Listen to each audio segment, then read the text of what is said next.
Hello there, everyone. Hello, hello, hello. Happy Wednesday. Wow, my brain almost said happy Thursday. Like, we haven't been doing these on Wednesday for like almost 6 months now. I think you mean Thursday. You just confused it again. It's Did I? phenomenal. Yeah, you did. We haven't Oh, done it on Wednesday for like 6 months. It's Thursday. wonderful. It's Thursday. wonderful. You're getting old, Heather. I'm getting old, man. You're getting It's. old. I know The I'm the hair's turning purple like you do when you get older. right. I mean, it's just all right there, man. Before you know it, I'm gonna be 36 years old, Doug. Mm, mm. Why can't you be like me and just be 22 for the rest of your life, man? You're right. You're right. I'm sorry about Yeah, that, just Doug. clearly, I'm clearly. sorry. You're right. Not all That's of us always, can age with the perfection of Doug Walker. whenever I do like a cameo for like someone that wants a birthday greeting, I'm always like, and whatever age it is, I'm like, oh, that's a rough age, man. All goes downhill. And I always say, if they're like, I'm 19, I'm always like, yeah, I'm age 20, man. This is what you're gonna look like in a year. Well, now y'all can know what you can expect from a cameo. There you go. If you do it, I think I still have exclamation point cameo there. Oh yeah, there you go. Oh, sweet. So you Okay. can check out where to get a cameo from Doug over there. Yeah. Amazing. Anyway, hello everyone. Wow, what a long intro. Mhm. Welcome to Chatting with Doug. I see we are already in a level 2 hype train. Thank you all so much. I know we say this every time, but like genuinely, we never expect there every time. I'm still like, oh my god, a hype train. You know, for because there's always a delay on my end. I just looked at how the image of me when Champlin looked. I'm like, maybe I should stop having to do the hype train because that's gonna look like something else. in a Oh little bit. I'm traumatized. no, Doug. Not Sorry. not Chaplin, not your baby. Don't use that word. Oh, it's just sounding worse. You're making Okay, it worse. I'm Just sorry. go through the rules. I'm sorry. All right, let's get to the rules. First and foremost, we give priority to bit messages since that is some real world money spent. Sometimes we do have time for highlighted questions towards the end of stream, but please wait until we have finished with the bit messages before you start highlighting. Or, if it seems like we're have time for highlighted questions towards the end of stream, but please wait until we have finished with the bit messages before you start highlighting. Or, if it seems like we're getting close to the end of stream, because if you highlight it now, I cannot scroll back up and see it. Also, highlighting a question does not guarantee that we will see it or read it. Please keep your questions short and to the point. If it's long, I'm going to have to read it really fast and then we don't have time to repeat it. So shorter and to the point is better. Please no spoilers. Not everyone has had a chance to see the latest and greatest things. I don't even know what could be, maybe Last of Us? I I don't was know. gonna say I'm halfway through the new Last of Us, so. Oh, all right. And, Well, and I don't know. It's kind of nice saying no spoilers because even if you play the game, it's like, but they're changing enough up, so it's that's kind of true. cool. It is very true. Please do not repeat yourself over and over and over again in chat. You can get timed out or even banned if you're going to continuously do it. The offshoot of that with the bit messages is we do have a list, but we also get behind. So please, there's no need to repeat your questions if you attach bits to it. I've got a list. We will get to it. We just hate to have you, waste your bits on something when we will get to it. Sometimes we can get up to like an hour behind those, so thank you for your patience. You might want to check to make sure to see if anyone else has asked the question that you are going to ask. Sometimes we get like 3 or 4 people asking the same question, and then we just feel bad if you're like the 4th person who's asked Doug about this. We just have to be like, we kind of already did that. Sorry. So, yeah. I think that's pretty much I think it. that's it. I think we got it. All right. Fantastic. Well then, let's get to it. Let's. That Disney nerd, thank you for the 100 bits. Hello, Doug the Click Magnet and Heather. How you guys doing tonight? Click-tastic. Thank you. Oh, Clicktastic. Wow. Space Coyote, thank you for the 100 bits. Loved the Twilight reviews. Got so many laughs. A question though, would you ever do Brazil for Freak Show Cinema, and is it still your all-time favorite movie? It is, and I've thought about it. Man, there's so much to say about it. I'll have to see. If I do it, I'll do it like in a another January review or something like that. I tried to do ones that I'm like, I don't know if this is gonna get views or not, like in January, because the ads are usually dead around then. So we'll see. I would like to.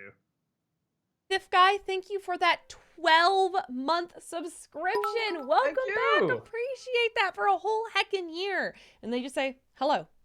Hello. Hello. Noah Zinner, thank you for the 100 bits. Doug, can we get a clue to next week's NC review?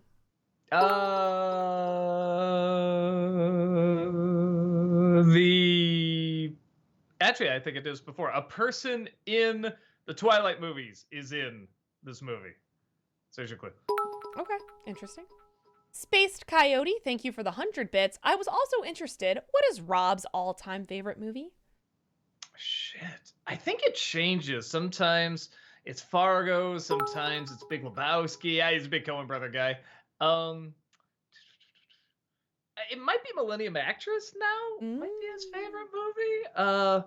Yeah, I think that's it, because I think I asked him recently. He was saying that. The Art Alchemist, thank you for the 100 bits. Is there a possibility of a future NC on the original SpongeBob SquarePants movie, now that you have gone over most of the Nickelodeon classics?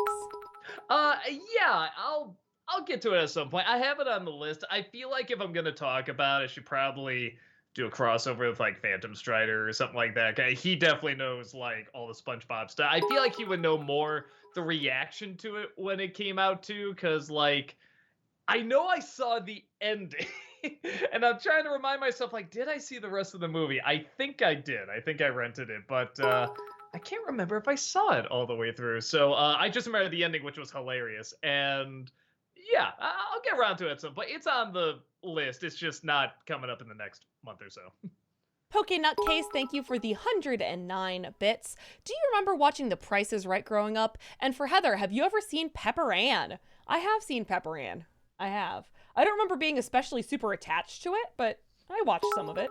And I have seen Price is Right. I don't remember being super attached to it, but I watched some of it. I used to nanny a lot over the summer because I would teach during the school year, and then the summer I'd do a lot of nannying, like for my friends or my family or whatever.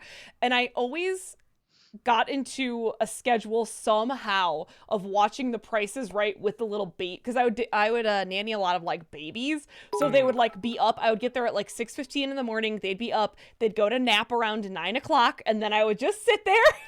Watch The Price is Right, maybe wash a couple of bottles, and then they'd wake up by the time the show was over. When I was an illustrator, like just after, I think near the end of college and after graduating, I tried to get up, to get a lot of work done, get my name out there and stuff like that. And Price is Right was always like the only thing on in the morning. So I guess I did watch a little bit more of it when I was an illustrator. Noah Zinner, thank you for the 100 bits. Doug, Game of Thrones is on my list of popular shows I haven't seen. Would you say it's worth checking out despite how hated the ending is? Oh yeah, it's still a very, very good show. And the interesting thing about the ending, I like that everybody acknowledges they could see how it could work. Everyone's like, if you put this down on paper, just what happens, you give the Cliff Note version, you can see how it would kind of make sense. It's just the way they did it. Everyone's like, why didn't they do another season?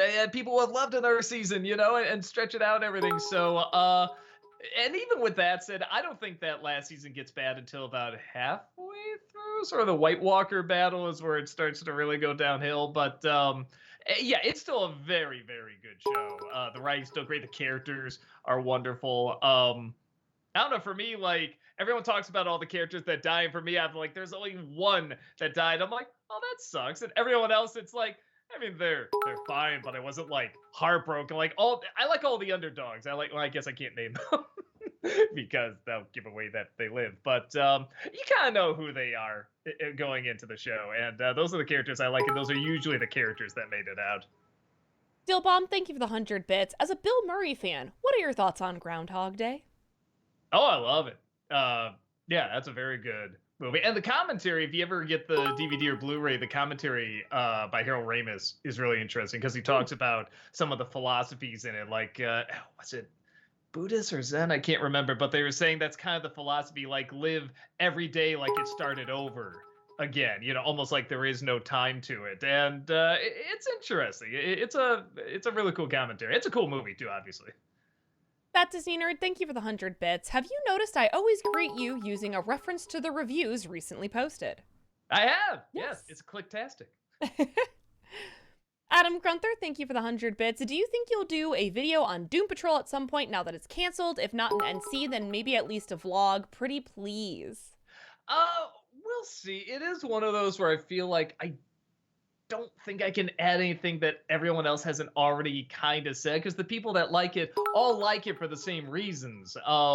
So I don't know if I can think of something unique to say about it, but I don't know if I can. I think I'm just a fan. You know what I mean? I don't think I can really critique it in a way that where people are like, "Whoa, he saw something I didn't see." No, I'm seeing what everyone else is seeing and enjoying. DJ Lol5, thank you for the 100 bits. Hi, Doug. I just want to say I love the opening of the Click review where you parody the ending scene of It's a Wonderful Life with some of the jokes from Click. Made me laugh like hell. Oh, thanks so much. Yeah, that was a lot of fun to do. General Kenobi, thank you for the 100 bits. Do you have a favorite behind-the-scenes story you heard about from your favorite movie or TV series? Mine is how they chose the color for Data in Star Trek. Part 2 in the next bits. Man, I'm trying to think. So in Brazil, they were talking about the original opening for the movie, and I liked it so much, I stole it for the Lorax review. The whole idea of like all these trees being cut down to make flyers that say "Save the Forest," I thought was great. So I actually used that for the opening of the Lorax. And I'm like, well, it was an idea, but it never did get made. So yeah, I'll do it here. Joel B, thank you for the 100 bits. Are you a fan of the Anchorman movies? They are my personal favorite Will Ferrell comedies. I saw the first one. I did like it. I don't think it quite had the same hold on me as it did with a lot of other people. I like Blades of Glory and Talladega Nights a little more, though those just made me laugh a little more consistently and harder. But the first one was very funny. I never did see the second one. I did see the little fight in the middle of the second one. I like they tried to up the ante, but I never did see the rest of it. That Disney Nerd, thank you for the 100 bits. Thoughts on James Mangold being in talks to direct a DCU Swamp Thing film? Let me remind myself who that is. Just a fun name too. Mangold. Oh, the guy who did like Logan and the new Indiana Jones. Okay. And what's he doing? Swamp Thing?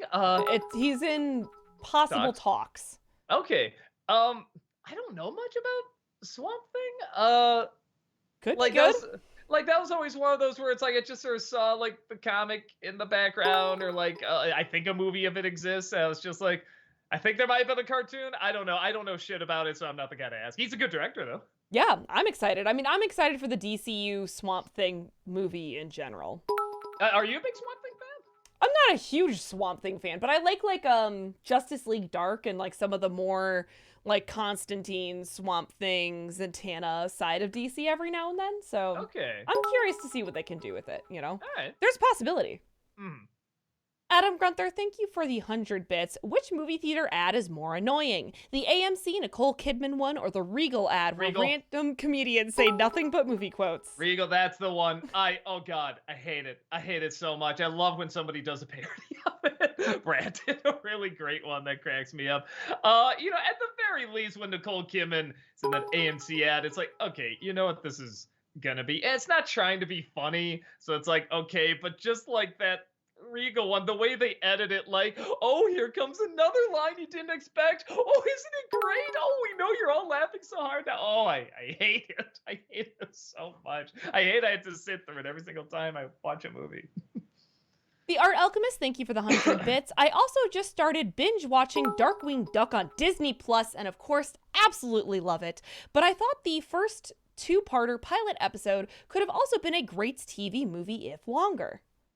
I mean, that's when it first came out, that's kind of what it was. It was the big Darkwing Duck premiere, and they kind of played the whole thing almost as a movie, but it is only an hour long, isn't it? Honestly, that's the fun thing about those early Disney afternoon shows, like their pilots or, continuing episodes. They were kind of cinematic. They were written like movies. You could very easily see that stretched out into a film, which I always thought was really cool. So yeah, I kind of agree. Adam Grunther, thank you for the 100 bits. What was your favorite Christopher Walker moment in Click? Christopher Walker. Well, that's Rob's impression, isn't it? Sorry, I was like, my attention was half at chat, half at what I was reading. I'm sure they meant Christopher Walken. Yeah. I think just the one I kept repeating where he just goes, "Hey," just cracked me up. I don't know. How can you go wrong with him? He's a treasure. Dillbomb, thank you for the 100 bits. Which Tarantino film do you prefer? Pulp Fiction or Reservoir Dogs? Pulp Fiction. Me too. Yeah, I saw, because I did see that after Reservoir Dogs. I knew so many friends that were just like, it kind of did the same thing, where they're just like, Pulp Fiction's good, but Reservoir Dogs is better, and I said, and it's good. I'm not gonna say it's bad, but I'm like, Pulp Fiction's a lot better. Adam Grunther, thank you for the 100 bits. Do you think you'll review Happy Gilmore for NC? I did a top 11 good Adam Sandler movies, and I put that on there. I think it's about as close as I'm gonna get. I like it. I think it's funny. I don't think there's a ton I can talk about that could fill an entire review, but a top 11 slot, like, that works. That Disney Nerd, thank you for the 100 bits. So, Heather, how did it feel to finally punch Doug in the balls after all the years of abuse? It feel good. It didn't feel good to me. Just saying. It felt wonderful. It was an ethereal experience. No, I'm just kidding. I didn't actually hit Doug. I thought I was going to say, it felt right. Like the world had been set back in motion in the correct way. No, I'm just kidding. It felt just. General Kenobi, thank you for the 100 bits. They had a color wheel in Gene's office with every color you could think of. Oh, this is for the Data story, I think. They spun it once and it landed on gold. Gene said, "That's fine. To this day, Brett Spiner is so glad it did not land on bubblegum pink." I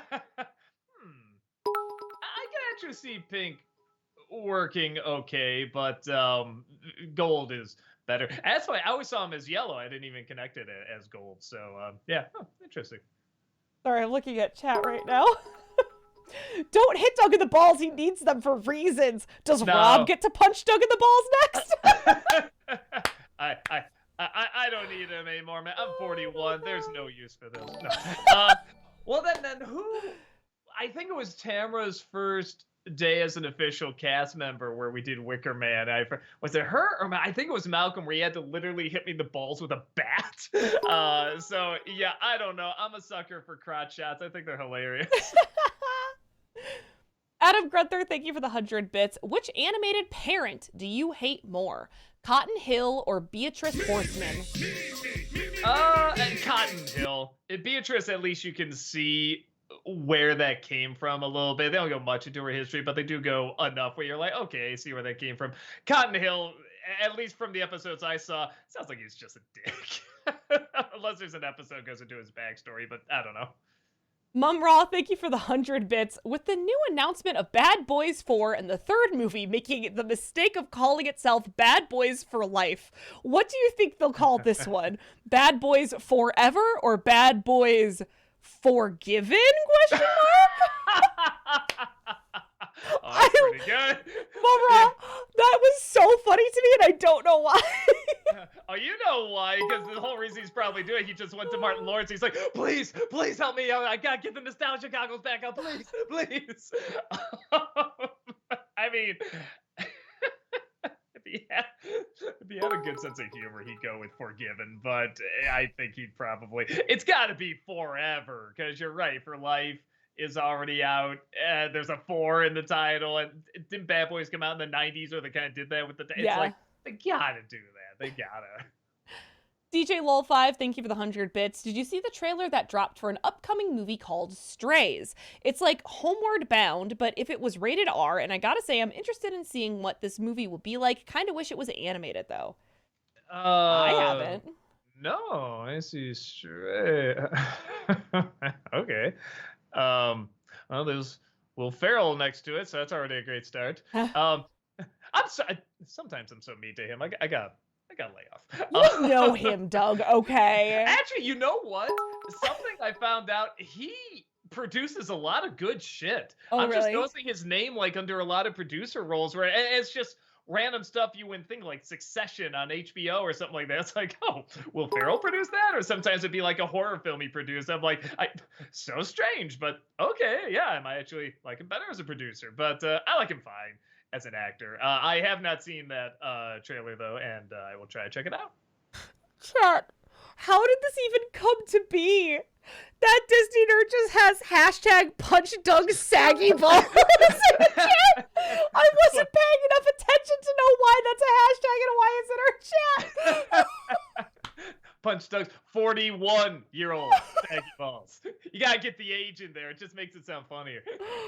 Wow. Robin the Snob, thank you for the 100 bits. Now I want to see a movie where Christopher Walken as his character from Click is a multiverse variant of Doc Brown. Buddy, we gotta go back to the future. Yeah, no, that'd be pretty fun. Talkative Carl, thank you for the 100 bits. I have to admit that Click for me was the last Adam Sandler movie I had some enjoyment before he turned into a parody of himself until Uncut Gems. My favorite part was when he made fun of Jennifer Coolidge in the kitchen. Yeah, again, I feel like so many of these movies, I feel like if he didn't produce it, they'd be good. He could play the part fine. It's a good idea and everything. It shouldn't be, Happy Madison Studios doing it. But that's just my personal take. Thiff Guy, thank you for the 100 bits. No message, just the bits. Thank you. FBL, thank you for the 100 bits. Hello, please wish Tamara a happy belated birthday from me. Will do. Yeah. That Disney nerd, thank you for the 100 bits. Have you heard? Apparently, Frozen 3, Toy Story 5, and Zootopia 2 are in the works at Disney. Oh, I did hear about Zootopia 2. I think they've been planning that one for a while. I can definitely see a second Zootopia because that city is so vast and all the different worlds you can go to. So I definitely think you can do a lot with that. Okay, I'll say this about Frozen 3. I didn't like Frozen 2, so at least there could be like, all right, let's patch this up. Let's fix this up. But Toy Story 5, come on, just let it die, man. Just let it die. Let it be. Let it be. Adam Gunther, thank you for the 100 bits. Which animated, pathetic, one-sided best friend character do you like more? Bill from King of the Hill or Teddy from Bob's Burgers? Oh, man. They're practically the same character. I'll say Teddy. His voice makes me laugh a little bit more, but it's pretty close. They're both pretty great. FBL, thank you for the 100 bits. NC for Knock at the Cabin. No, it's a very okay movie. Yeah, there's just not a ton to say about it. Like, I could make a few jokes, don't get me wrong, but I don't have a real passion to talk about it. It is a perfectly serviceable-ish film. I really can't say too much else about it. FBL, thank you for the 100 bits. Thoughts on Guy Ritchie? NC for any of his movies? I'd have to look at all his movies again. I like his earlier stuff.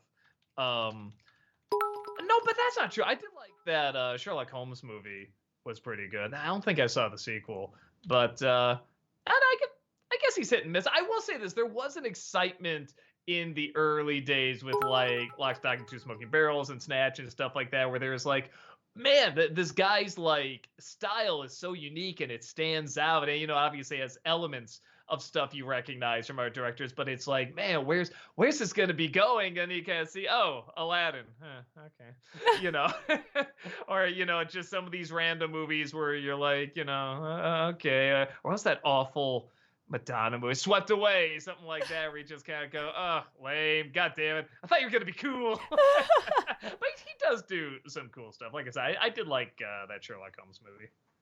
Adam Gunther, thank you for the 100 bits. Which character from King of the Hill is your favorite?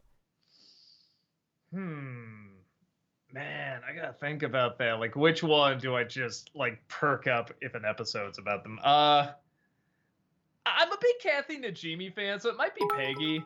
I just love she's so upbeat and positive, but she's also not a very good substitute teacher. Any episode where she has to speak Spanish is the funniest goddamn thing, including the one where I think someone like plants drugs on her in Mexico, and so she has to stand trial. And the way they show that they plant drugs on her. She's not part of any gang or anything. Is that they just let her defend herself in Spanish, and they said, "Tell me this woman is part of a drug ring," and then they say not guilty. She goes, "Oh no, I'm going to jail."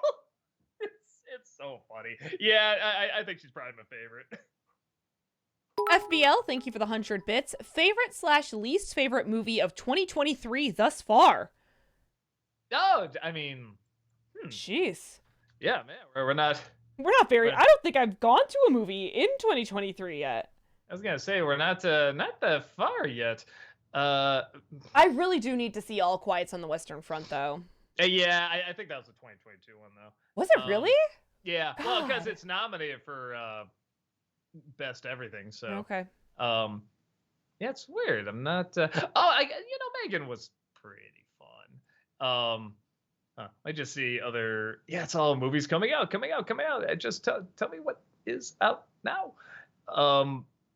Yeah, I guess I'll just say Megan. Yeah, it's not a lot up right now. Celluloid Surfer, thank you for the 100 bits. Heather, I'm still salty about the Psycho / American Psycho bit from last week. I've never screamed so much at my phone until after I pressed submit on that question. I'm already blanking out. It was Doug, the one that you absolutely freaked the fuck out about because you chose Bates Motel instead of Psycho? Okay. Psycho, not American Psycho. Psycho. Okay, Well, I did. I had 3 of the choices were Psycho, and they did American Psycho, Bates Motel, and then I think Rear Window was the other one. Man, that was so diabolical, but it was good. It was good, but it was naughty, very naughty. I have been very self-restraining in pointing this out, but I want you all to know that I went back and did even more research, and even the person who thought they were proving me wrong did more research, and I was right about it. They never say if you build it, they will come in Field of Dreams. It's always he because it represents his dad. No, I did say he, and I got it right. I thought so. Later in the film, they never say. No, they don't. I looked it up so hard. Okay, because more players come later. Because I thought it started off with he, and then later it's they. Like more gonna be coming, kind of thing. So okay, that's kind of interesting. So that's kind of a Mandela effect thing. It is, and when you look, it's one of the top on all the lists of like Mandela effect, like quotes. It's always towards the top. Okay, interesting. All right. I'm just saying. Y'all shamed me so bad. And because I thought the same thing. I was like, there's no way they'd never say they. Anyway, I'm just saying. DJ Lol5, thank you for the 100 bits. What do you think Death from Puss in Boots would do if he was the angel of death in Click? Well, he definitely wouldn't fight Adam Sandler. He'd win that pretty quick. I don't know. He'd just take the remote and just be like, hey, here's this remote. You can trust me. I'm a wolf. And, Sam, of course, be like, oh, thank you. Just be like, nah, I'm just going to fast forward to where you die. There we go. Okay, I'm happy. FBL, thank you for the 100 bits. Have you seen Adam Sandler's stand-up special 100 Fresh? His tribute to Chris Farley is so beautiful and touching, and Sandler is a really talented singer. Yeah. Is that the one? Let me double check. Is that the one where they keep going in between? Okay? Stand-up's fine. The song's great. I really like that. I did not like the way they did. They had this weird thing where they keep cutting in between all the specials he did throughout the entire thing, and I never got used to it, and I thought it was so annoying. That really, really got on my nerves. But yeah, like when it got to the song, I mean, it's a very nice song and everything, and it has comedy and heart to it. So yeah, I did really like that. That Disney nerd, thank you for the 100 bits. And I don't know why it had a star on this person's name. I don't know if maybe for some reason the bot thought it was a link, but I looked it up. Here's an interesting story. Reese Waterfield, writer and director of Winnie the Pooh, Blood and Honey, already has his eyes set on another classic childhood fairy tale characters that could join Piglet and Pooh in a violent horror universe. The original drawing of Mickey Mouse. I can't wait to see who that is. Adam Grunther, thank you for the 100 bits. Which fast food chain do you find yourself enjoying the most? Hmm. Ooh, that's a good question. I mean, oh, do I have to do the stereotypical Chicago answer? Do I have to say Portillo's? You do, Doug. You do have to say Portillo's. I do really like Portillo's. It's funny because I just made a joke in a review I just wrote in film making fun of Burger King, but I do legit like the rodeo burger at Burger King. I don't like too much else there. Yeah. Oh no, fucking the chicken sandwich at Popeyes, man. I fucking So love good. it, man. Love Popeyes. Oh god, it's so good. It's amazing. And the rest of the food is good too. I'm not knocking it at all, but that sandwich, spectacular. Joel B, thank you for the 100 bits. Which version of Cape Fear do you prefer? The 60s classic or Scorsese's remake? 60. I could not get into the remake. I don't know. It seemed cartoony to me. It was so over the top, which is weird because I know it's Scorsese and everything. But yeah, I like the original a lot more. Talkative Carl, thank you for the 100 bits. I've been seeing all over social media that the Last of Us episode about the same-sex male relationship a couple of episodes ago, but why is everyone making a huge deal about this? We're not breaking new ground. It isn't like we haven't seen gay couples in media before. I think it's just because it's really well done. It was a very well written, very well acted episode. I think it has nothing to do with, look at this gay couple, and more of like, this was a really beautiful love story told in the middle of an apocalypse.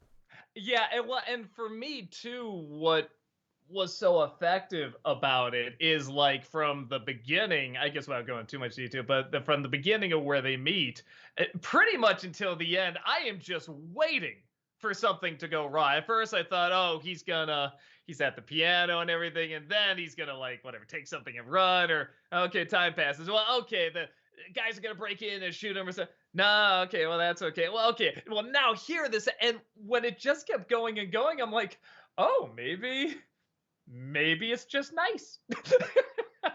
And when it finally got to that ending, I'm just like, oh my god, this was really touching and heartfelt, and I do like the way it, because I did have a concern. I'm like, is it gonna connect to the story enough? Because it's like it's good, but does it connect to Joel and Ellie and stuff? And when they read the letter at the end and you kind of know where everything's going, I mean, you know enough where it's going if you play the game. I thought it worked very well, and yeah, I thought it was yeah, I don't think it's at all like, ooh, a gay couple, because like you said, they're all over the place in real life and media everywhere. It's just it was done so well and so effective, and just that suspense for me was just all throughout the episode. And when it didn't happen, it was almost like your heart could release and say, oh, you can be happy for them. You know what I mean?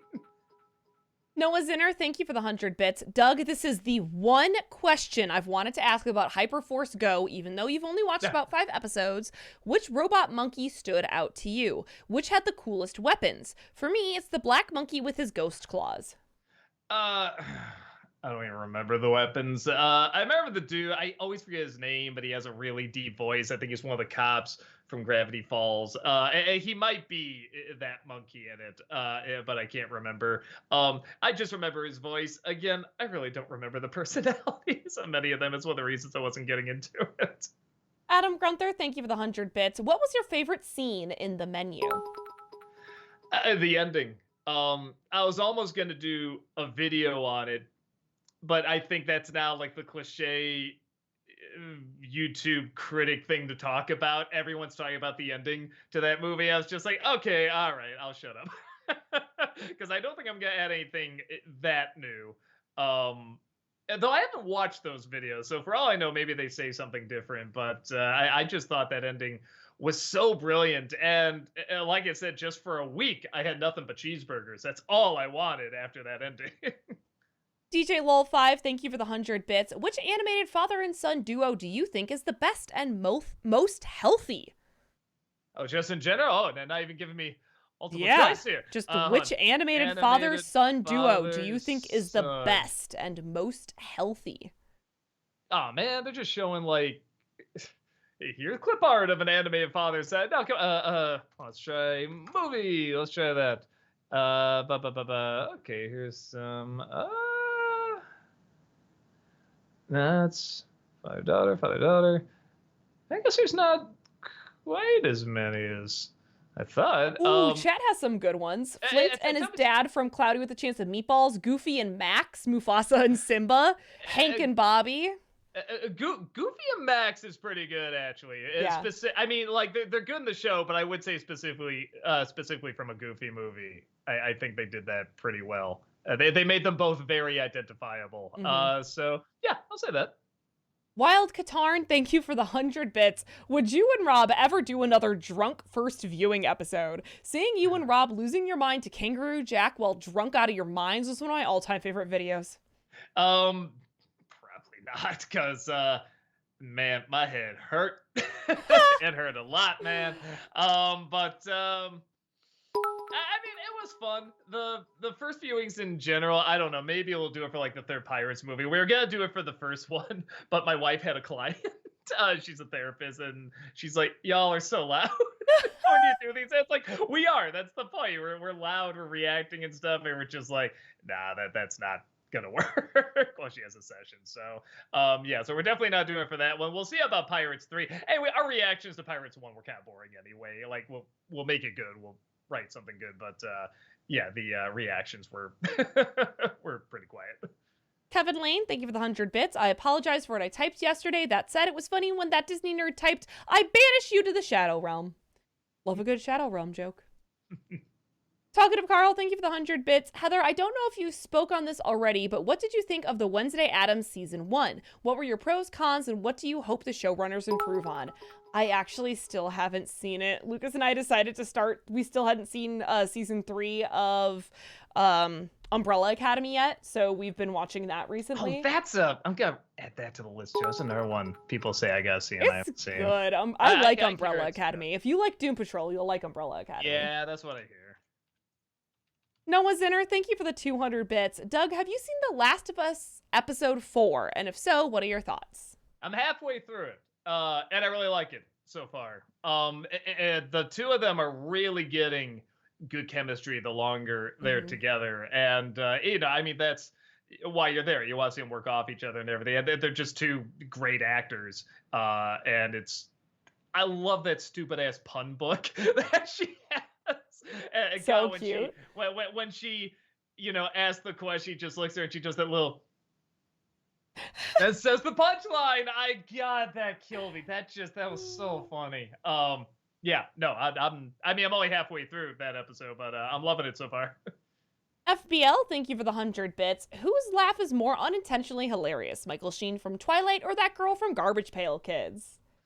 Oh, it's gotta be Michael Sheen, because it has intrigue. What were the other takes? What did he do in those other shots? So yeah, I'll go with that. Sailor Aaron, thank you for the 100 bits. Hello, you wonderful duo. Hope you guys are doing fantastic. My older sister's baby shower is just 3 days away. This auntie-to-be is super excited and ready to prep and party. Oh, congrats. I hope it's fun, man. Yeah, that is really awesome. Being an aunt is amazing. Shimmer Wolf Arts, thank you for the 100 bits. Hello, Doug and Heather. I definitely loved Puss in Boots: The Last Wish. I've seen it 3 times in the past month now. I love it so much. Yeah, that's the exact number of times I've seen it too. I've seen it 3 times. There's always someone to take to it. Yeah, I really loved it.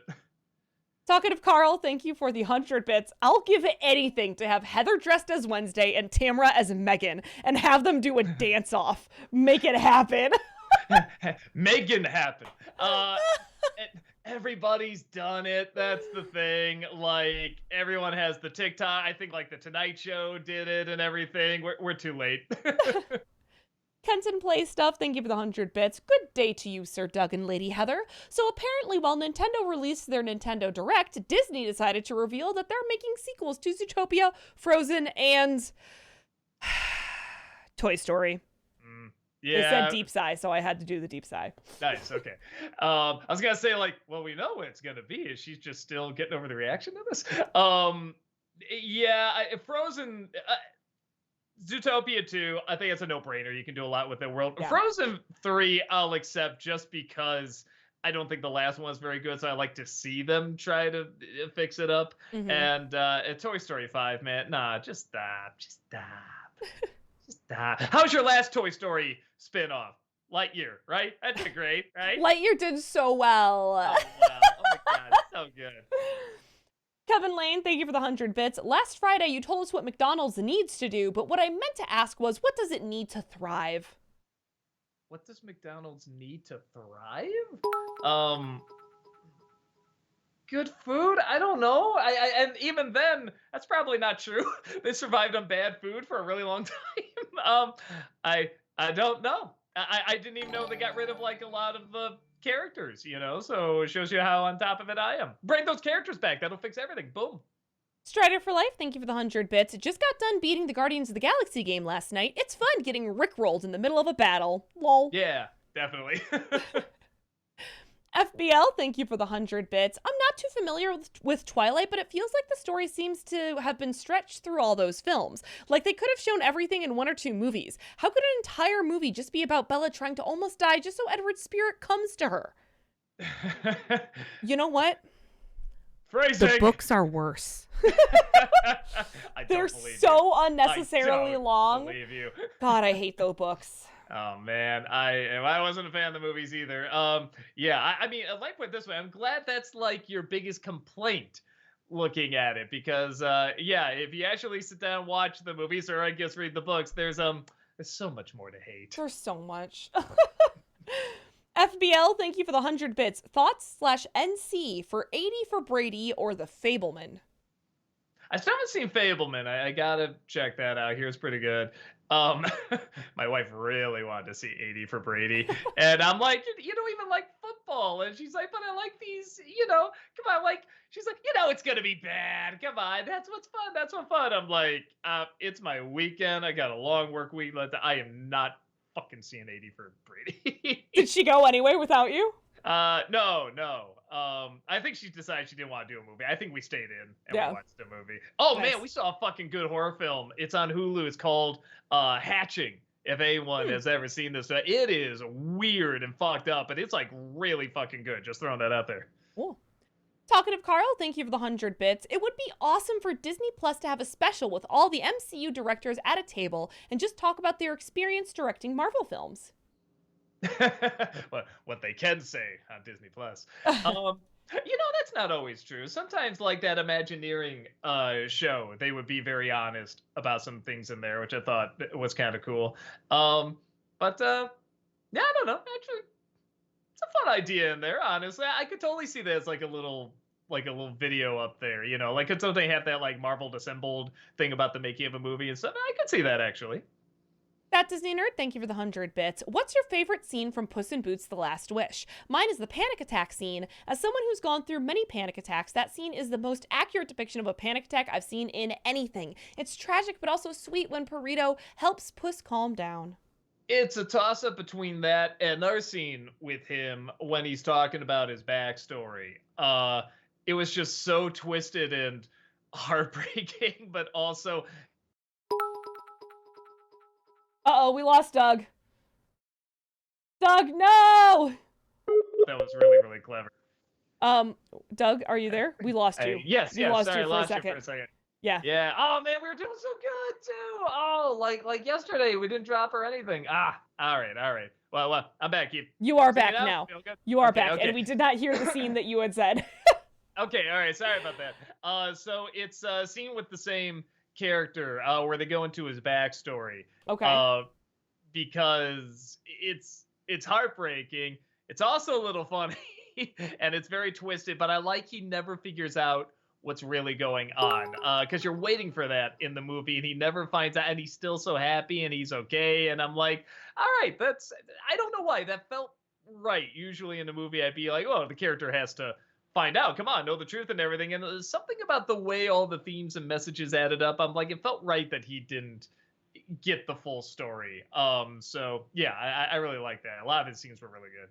DJ Lol5, thank you for the 100 bits. What's your favorite wolf character in animation? Man, it's got to be a lot, right? I mean, animated wolves. Holy shit. Yeah, This- that's so this- specific, but also so broad, I couldn't even begin to tell you. Yeah, it's like there's gotta be just like a ton. It's just nothing but Alpha and Omega popping up here. I type that in there. Oh, and it's not savory. Oh my goodness. Oh wait. Okay. It's an anime. Wolf Children. If you've ever seen that, that is technically. Oh, and then another one, Wolf's Rain. That's another one. The I more was think surprised you about didn't go it. immediately to that, but Yeah. Okay. Oh shit, that's tough. I think. Oh, it's so tough. It's so tough between the two kids in Wolf Children, but then also Tobaway in Wolf's Rain. I really like Tobaway. Yeah. Okay. It's a toss up between them. Yeah. There's 3 choices. You pick. CJ Noel Lopez, thank you for the 100 bits. Doug, please finish this quote. He's like a frog who became a prince. No, more like a penguin. Joel B, thank you for the 100 bits. Rewatched one of my all-time favorite movies last night, The Graduate. One of the few movie endings that makes me feel so joyful and empty at the same time. Yeah, it's so good. And I guess they were saying like that wasn't the plan. They just left the camera on and they just sort of stayed there. And then as they were looking at it, they were like, "Ooh, I think we got our ending here. Like, just play Darkness, My Old Friend. That's the movie." Because you realize like he put himself in the same trap that Mrs. Robinson did. And I know so many people that were just like, "Well, no, it's a happy ending, right? It's a happy ending." I'm like, watch it again, man, and really listen to what Mrs. Robinson was saying, how she got trapped in that marriage and everything, and look at what they did. Think about how long they've known each other, and really think about that ending and the song choice and everything. It's really, really good. I feel like the whole movie's building up to that. I don't know. That's my personal take. General Kenobi, thank you for the 100 bits. Doug, I know you're not the biggest Pokemon fan. However, did you get into Pokemon Go when it first came out? Heather will tell you, I hated it. Everyone's just like, "Oh, there's a oh, look, there's a pit on your head, Doug." I'm like, wow. Okay, well, there's Slimer, a real ghost, but that's not the same thing. Fucking people crossing the street causing traffic accidents. Fucking Pikachu, fucking stupid. We got the terrible Hillary quote. That's probably why she lost. So, Doug doesn't have very strong feelings about it. No. Kevin Lane, thank you for the 100 bits. Last Friday, I mentioned Darth Vader labeling the Underground as posers. That was because of their swords being knockoffs of lightsabers. Would you agree? Darth Vader, what? I'm sorry. Darth Vader. So last Friday, when we were playing Miles Morales, Kevin Lane gave bits to say posers. That Darth Vader was saying calling the Underground people posers because they have swords that kind of are knockoff lightsabers. Okay, now I follow it. Yeah, I don't think I followed it the first time. Sorry about that. I think they're a little different looking than lightsabers, but that's just me, Sailor Aaron, thank you for the 100 bits. Doug, have you seen The Whale yet? And if you have, your thoughts? Not yet. I really want to get around to it. Maybe I'll see it I keep saying that every week though. Maybe I'll see it this weekend. You know what it is? We always say, "Oh man, we want to see that." And then when we're done with the work week, there's always like that's gonna be depressing. It is. Maybe we should. And there's something about a horror film being depressing versus like a legit like drama being depressing, where it's just like, I don't know, like horror film is so fantastical and imaginative and weird and stuff like that, and you can read into the commentary and stuff, and drama is just like, oh, that's just sad. But I know it's good, and I do want to see it. Also, it's one of those movies I doubt anything demands that I should see it on the big screen. Right. You know what I mean? But I do want to see it. Any reason, just Brendan Fraser, obviously. Kenton Plaves stuff. Thank you for the 100 bits. Since you mentioned your illustrations, I feel like I may have seen some of your art before when I was younger. I believe it was a chicken character on one of those toy dispenser machines you find at grocery stores. Yeah. You've seen me talk about this before. That's not... You know my style so well. You recognize that chicken on the... You've heard me talk about it. But yeah, that's probably my biggest claim to fame as an illustrator is that... is it Top Score Chicken? I think it's Top Score Chicken. Yeah, I won't look it up. But, literally looking on my phone right now, not because I'm ignoring you guys, but because I saw that question coming, and I saw it one time at a bar and sent a picture to Doug. Yeah, that's right. It was at a bar. Yeah. It's like, is this your work? I'm like, yeah, I didn't know it was at a bar. That's fucking weird. Yeah. I And they did can't. a gun. I did one for a gumball machine as well, but I don't think that ever got into development. I did the drawings and everything, but they never developed it. Yeah, I can't find it now. I can't find the picture, but it exists. It's It's out there. sometimes still in the wild. Yeah. Anyway, sorry. Kenton Play Stuff. Oh, I just read that. Sorry. Cameron, thank you for the 100 bits. Bad news and good news. Toy Story 5 has been announced, but good news, Zootopia 2 is a thing now. And in between news, Frozen 3. I'm still crazy excited for Inside Out 2. That's the one I'm just like, Yeah. oh man. If they fuck that up, I'm gonna be so angry. Yeah, but you know what? It'll just be another fanscription. I'll be like, this is what it should have been.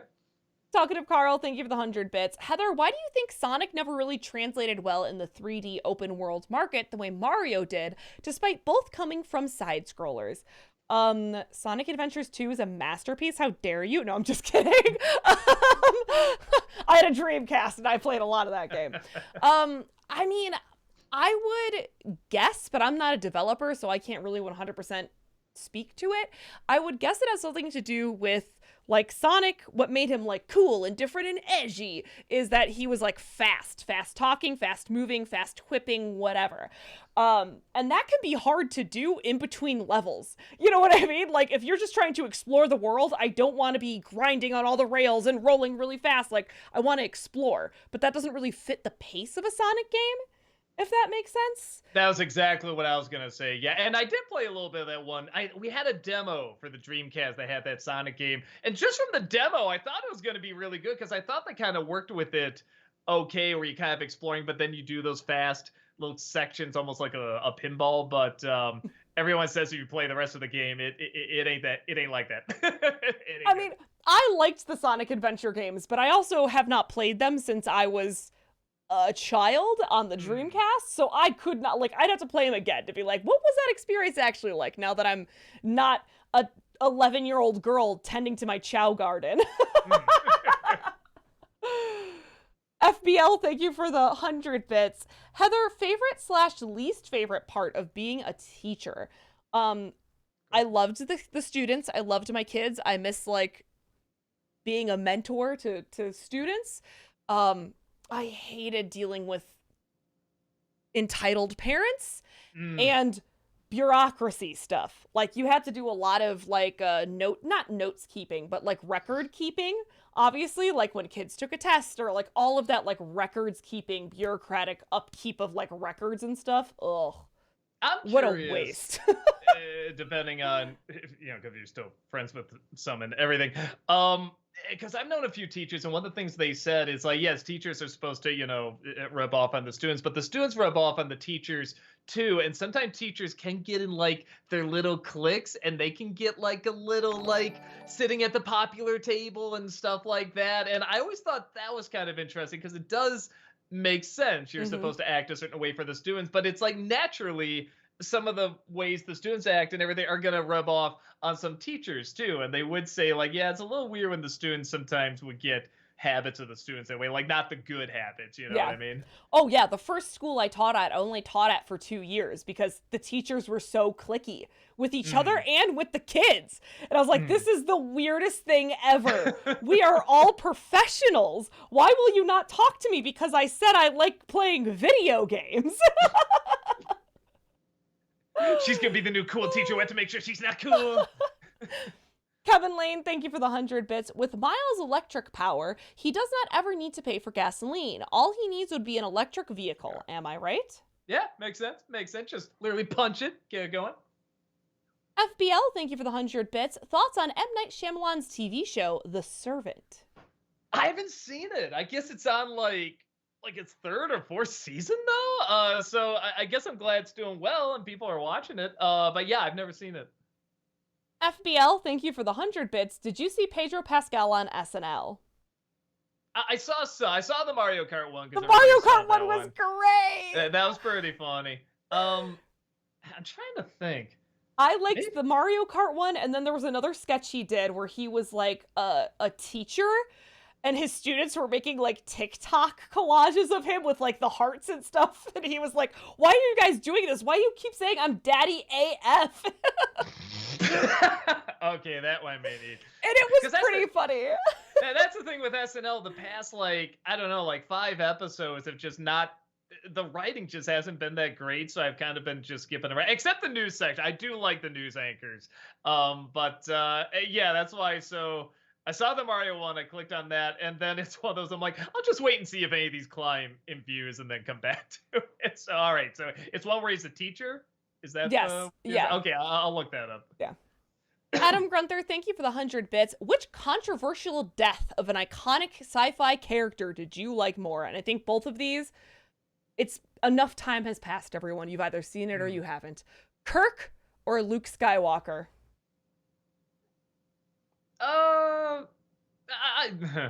Okay, it's honestly it's Luke. I thought that death kind of felt right. He's doing it to get people out. He's doing it for, someone he's almost like raised as his son and, make amends for everything and stuff like Kirk just dies like on a bridge trying to stop this asshole from blowing up a sun. It's like you think like you should be on like the bridge of a ship or something like that. And even I love how Luke is like, it's a lightsaber battle, but it's not really. He like tricked the guy and everything. And I don't know, that just, he had a one last nice scene with Leia and stuff like that. Like it felt bigger that way. And it was weird that Kirk, it's cool to see him with Picard, but it's like, he's just, I mean, do they ever go pick him up? He's buried under all these rocks and everything. Is Picard ever like, oh, by the way, one of the greatest known Starfleet captains, he's under a bunch of rocks back there. He might be smelling by now. Nobody. Kirk died years ago. No. I'm sorry. I'm going to go off list for a second. Tamra, hello. Tamra has entered the chat. First of all, hello, Tamra. Second of all, she says, I was at lunch with two 20-year-olds today who my partner is helping out with YouTube stuff, and we were talking about old YouTube days, and one of them literally said, ooh, that guy with the glasses, old. He didn't know I worked with Doug, and it was incredible. That's beauty. Because they're just referencing my review of old. Clearly. So yeah. Thank you. That review is so popular, Tamra. Yeah. Happy birthday. Aiko Whale, thank you for the 100 bits. What is your ranking from best to worst of the 3 seasons of Avatar: The Last Airbender? At this point, mine is 2, 3, 1.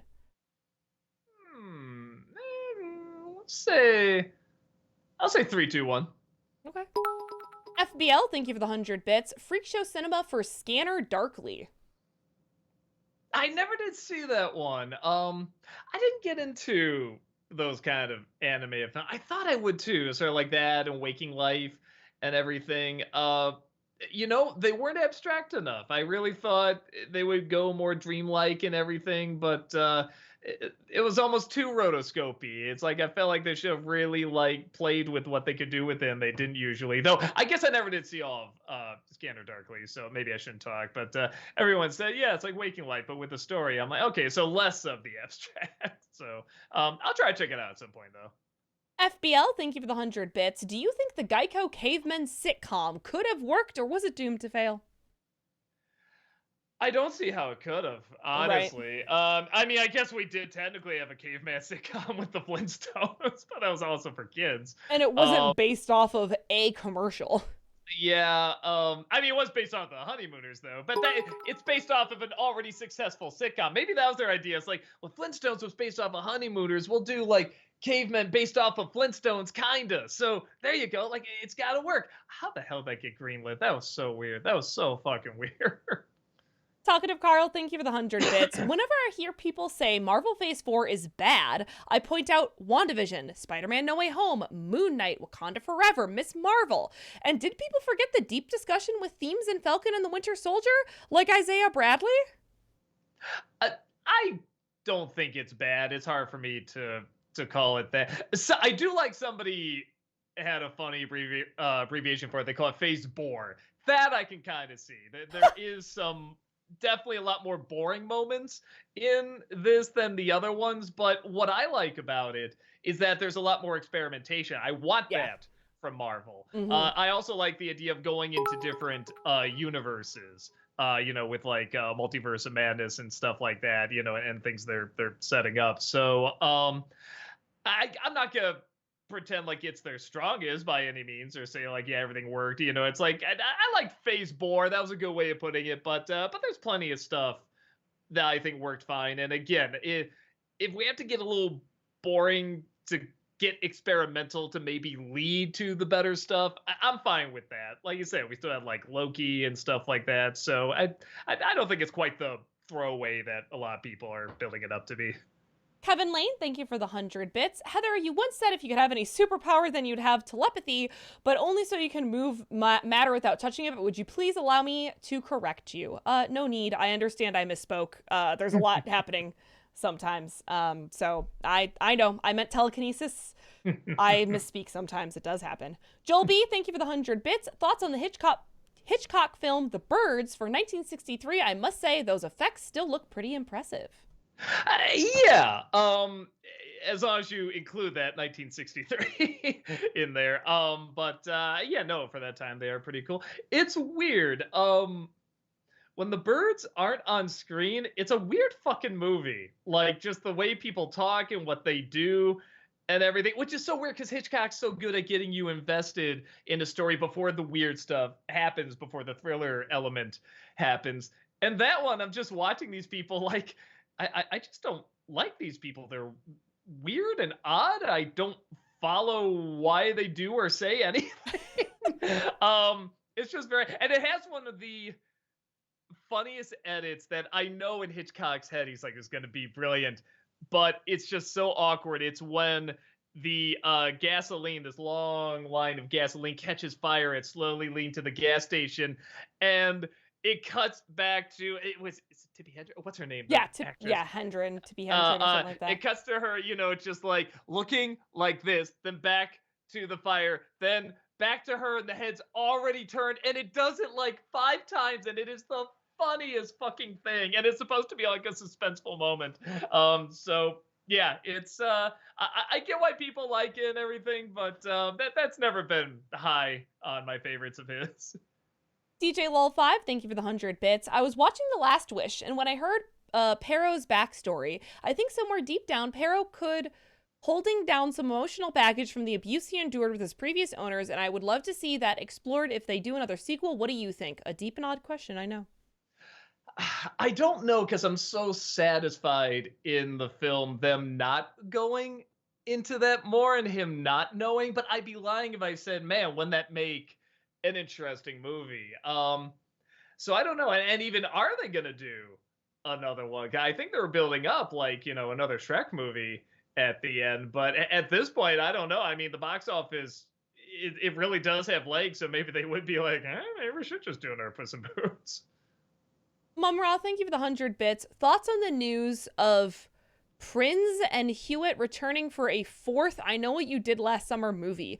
Also, what do you title this one, since they've used Still and Always Know What You Did Last Summer for the previous films?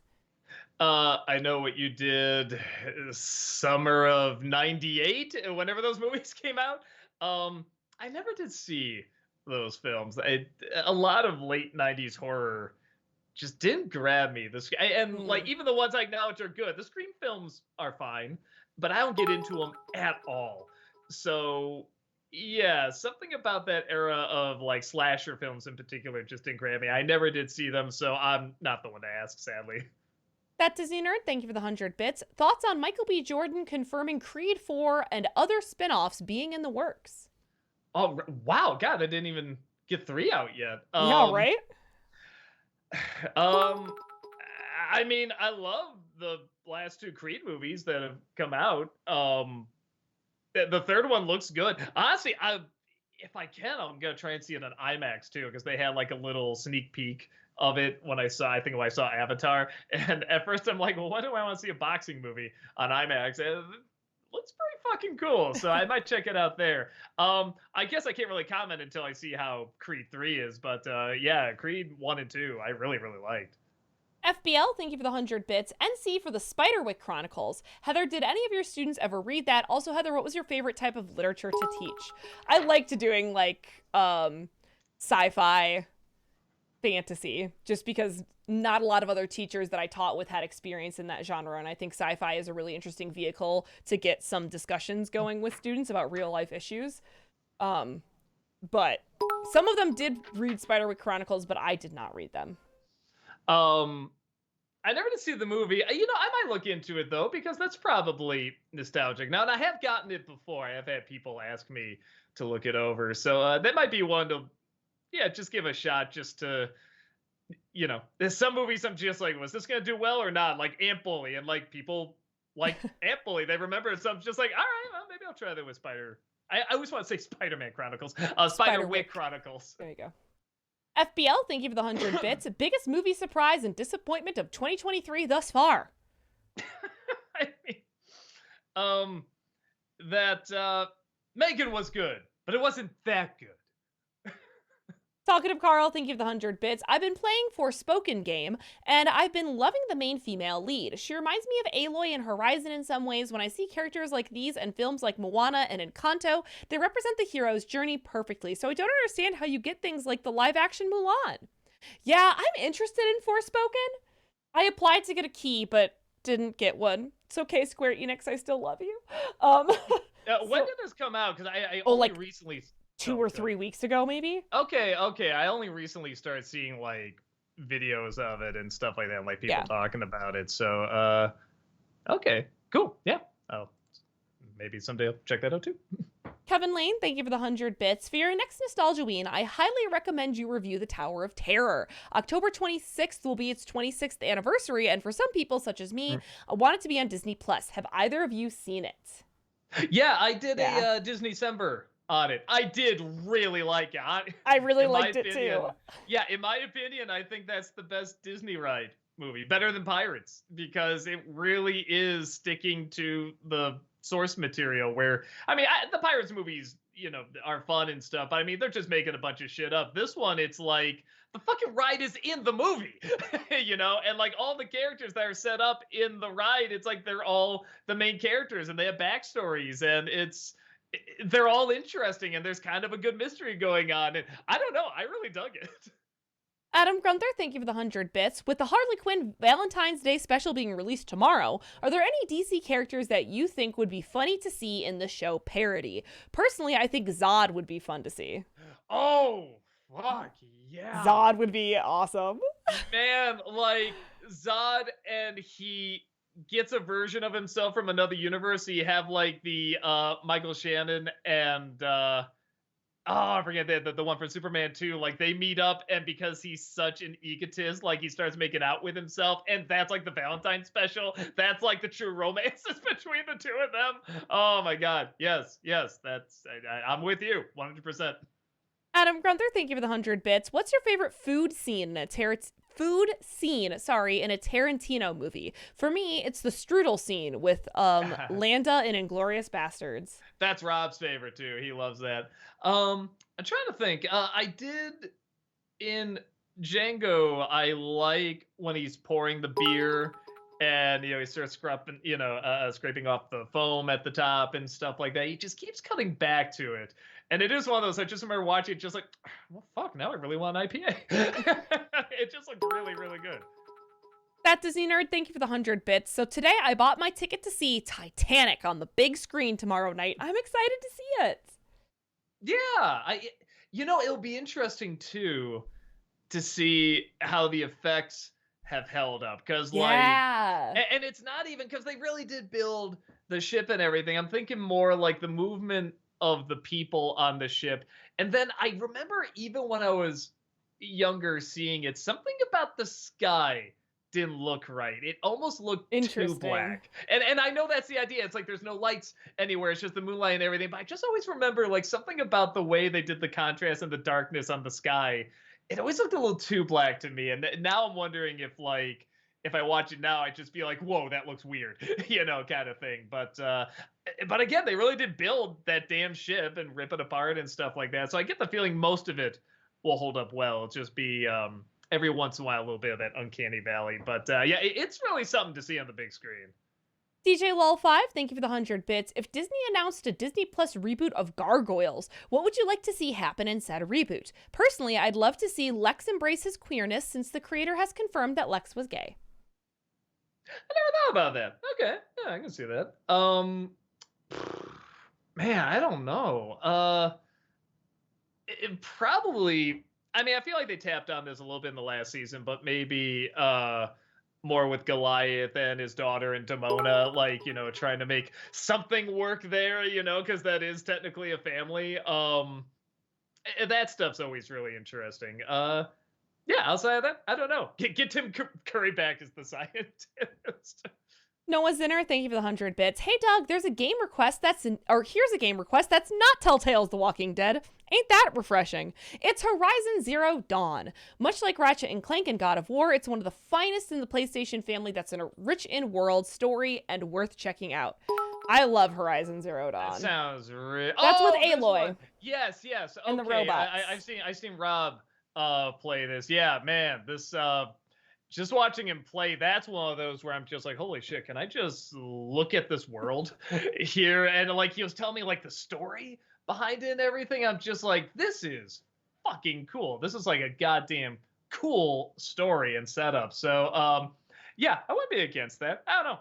We're opening up to doing some different games here outside of just Disney games. So yeah, we'll take a look at that. Elite Gamer, thank you for the 6-month subscription. Welcome back. Hello, Hot Pocket / Twitch Queen and Elliot Warren and the real star of the show, Chaplin. I hope you guys are having a great Wednesday, and I absolutely love that opening sequence with Heather's intro. Just a question for you both. With all the new MCU movies coming out, could you name your top 5 you're hyped for? Thank you for all the amazing videos and always making me laugh. You guys are awesome in the definition of GOAT. Oh my god, very kind. Did you say MCU movies? Yes. And would it be Phase 5 or whatever, I guess? Mm-hmm.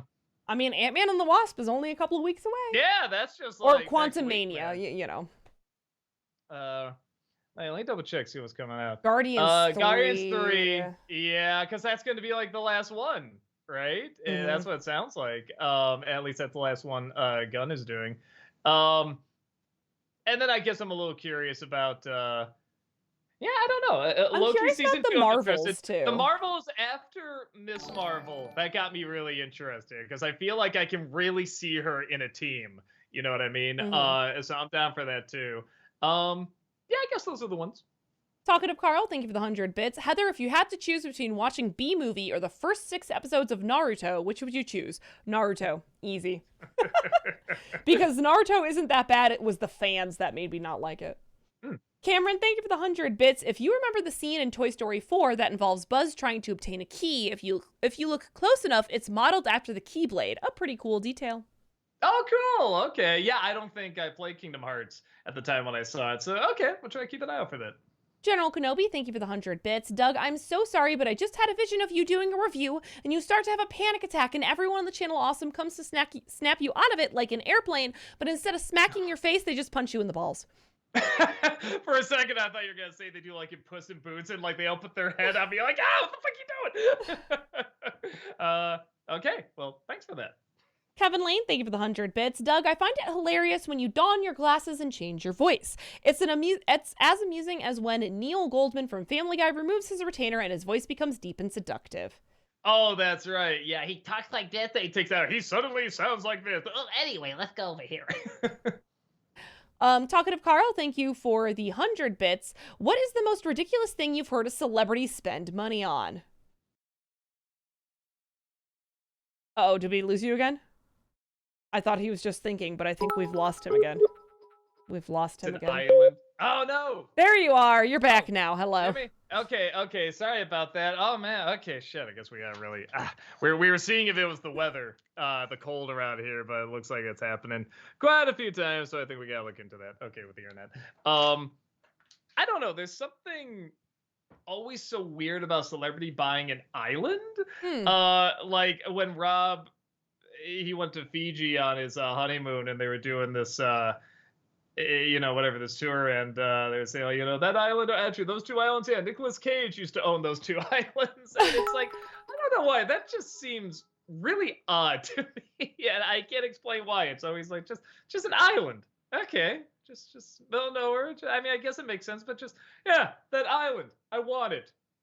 I'm buying it. That's just so strange. We are gonna have to pick up the pace. We're still an Gotcha. hour behind. Gotcha. FBL, thank you for the 100 bits. Why punch Doug's balls? Just watch porn. Actually, That's probably pouring up then. Kevin Lane, thank you for the 100 bits. I have compiled a list of 10 TV shows only 90s kids would remember. Would anyone like to see it? Man, I'm sure it's a lot, but maybe another time because we're behind. Honest reviewer, thank you for the 100 bits. Sup, Doug and Heather. Feels like forever since we got an NC review with a skit that isn't primarily in front of the door. It's funny because I made that joke before with like always doing like sketches like at the door to the office, and now that you mention, I'm like, oh shit, yeah, that's like I just went from one door to another door. Fuck. Well, okay, maybe. Click is the beginning of the new. Kevin Lane, thank you for the 100 bits. Great news, Heather. According to Variety, Universal Pictures and Mattel Films are developing a live-action feature film adaptation of Wishbone. I saw that. I'm curious to see what they're going to do with it because I loved Wishbone, but I don't know how you'd make that into a movie. That's the dog, right? Yes, the dog who Okay. goes into classic films. Or classic books, rather. Yeah. Sorry. Joel B., thank you for the 100 bits. Favorite Marge Simpson moment? There's one episode where she cracks on a bridge and she just spins the car and somebody gets out and knocks on the window, ma'am, are you wearing your black? And she just lets out a lion roar. It's literally like, I think the MGM lion roar, and that just killed me. Gary Turbo, thank you for the 100 bits. Everyone, including the chat, and I think I got what the star was supposed to be here. What popular character do you hate? For example, I can't stand Diva. She's like Pokimane, but more irritating than usual. Just character in general? Yeah. A popular character that you hate. I know, I'm trying to think. Uh, A popular character. the cast of Avatar. Kevin Lane, thank you for the 100 bits. Imagine a conversation between Steve Rogers and Gore. Steve, there's only one God. Gore, did you pray to him? Steve, I didn't have to. Oh, there you go. Easy to imagine. Adam Grunther, thank you for the 100 bits. Which of Hank's friends in King of the Hill is your favorite? Dale, Bill, or Boomhauer? It's gotta be Dale. I love the crazy conspiracy nut. Kevin Lane, thank you for the 100 bits. I won't spoil the most recent Uncharted game, but do you think they should start making games about the youngest member of the Drake family? I don't know. I feel like we've hit the end of the Uncharted series, and that's okay. You know? Makes sense. Gary Turbo, thank you for the 100 bits. Which debate in which you avoid by... What? Sorry, I'm going to try to read this again. What debate in which you avoid by choosing the third party? For example, I choose Valiant over Marvel and DC.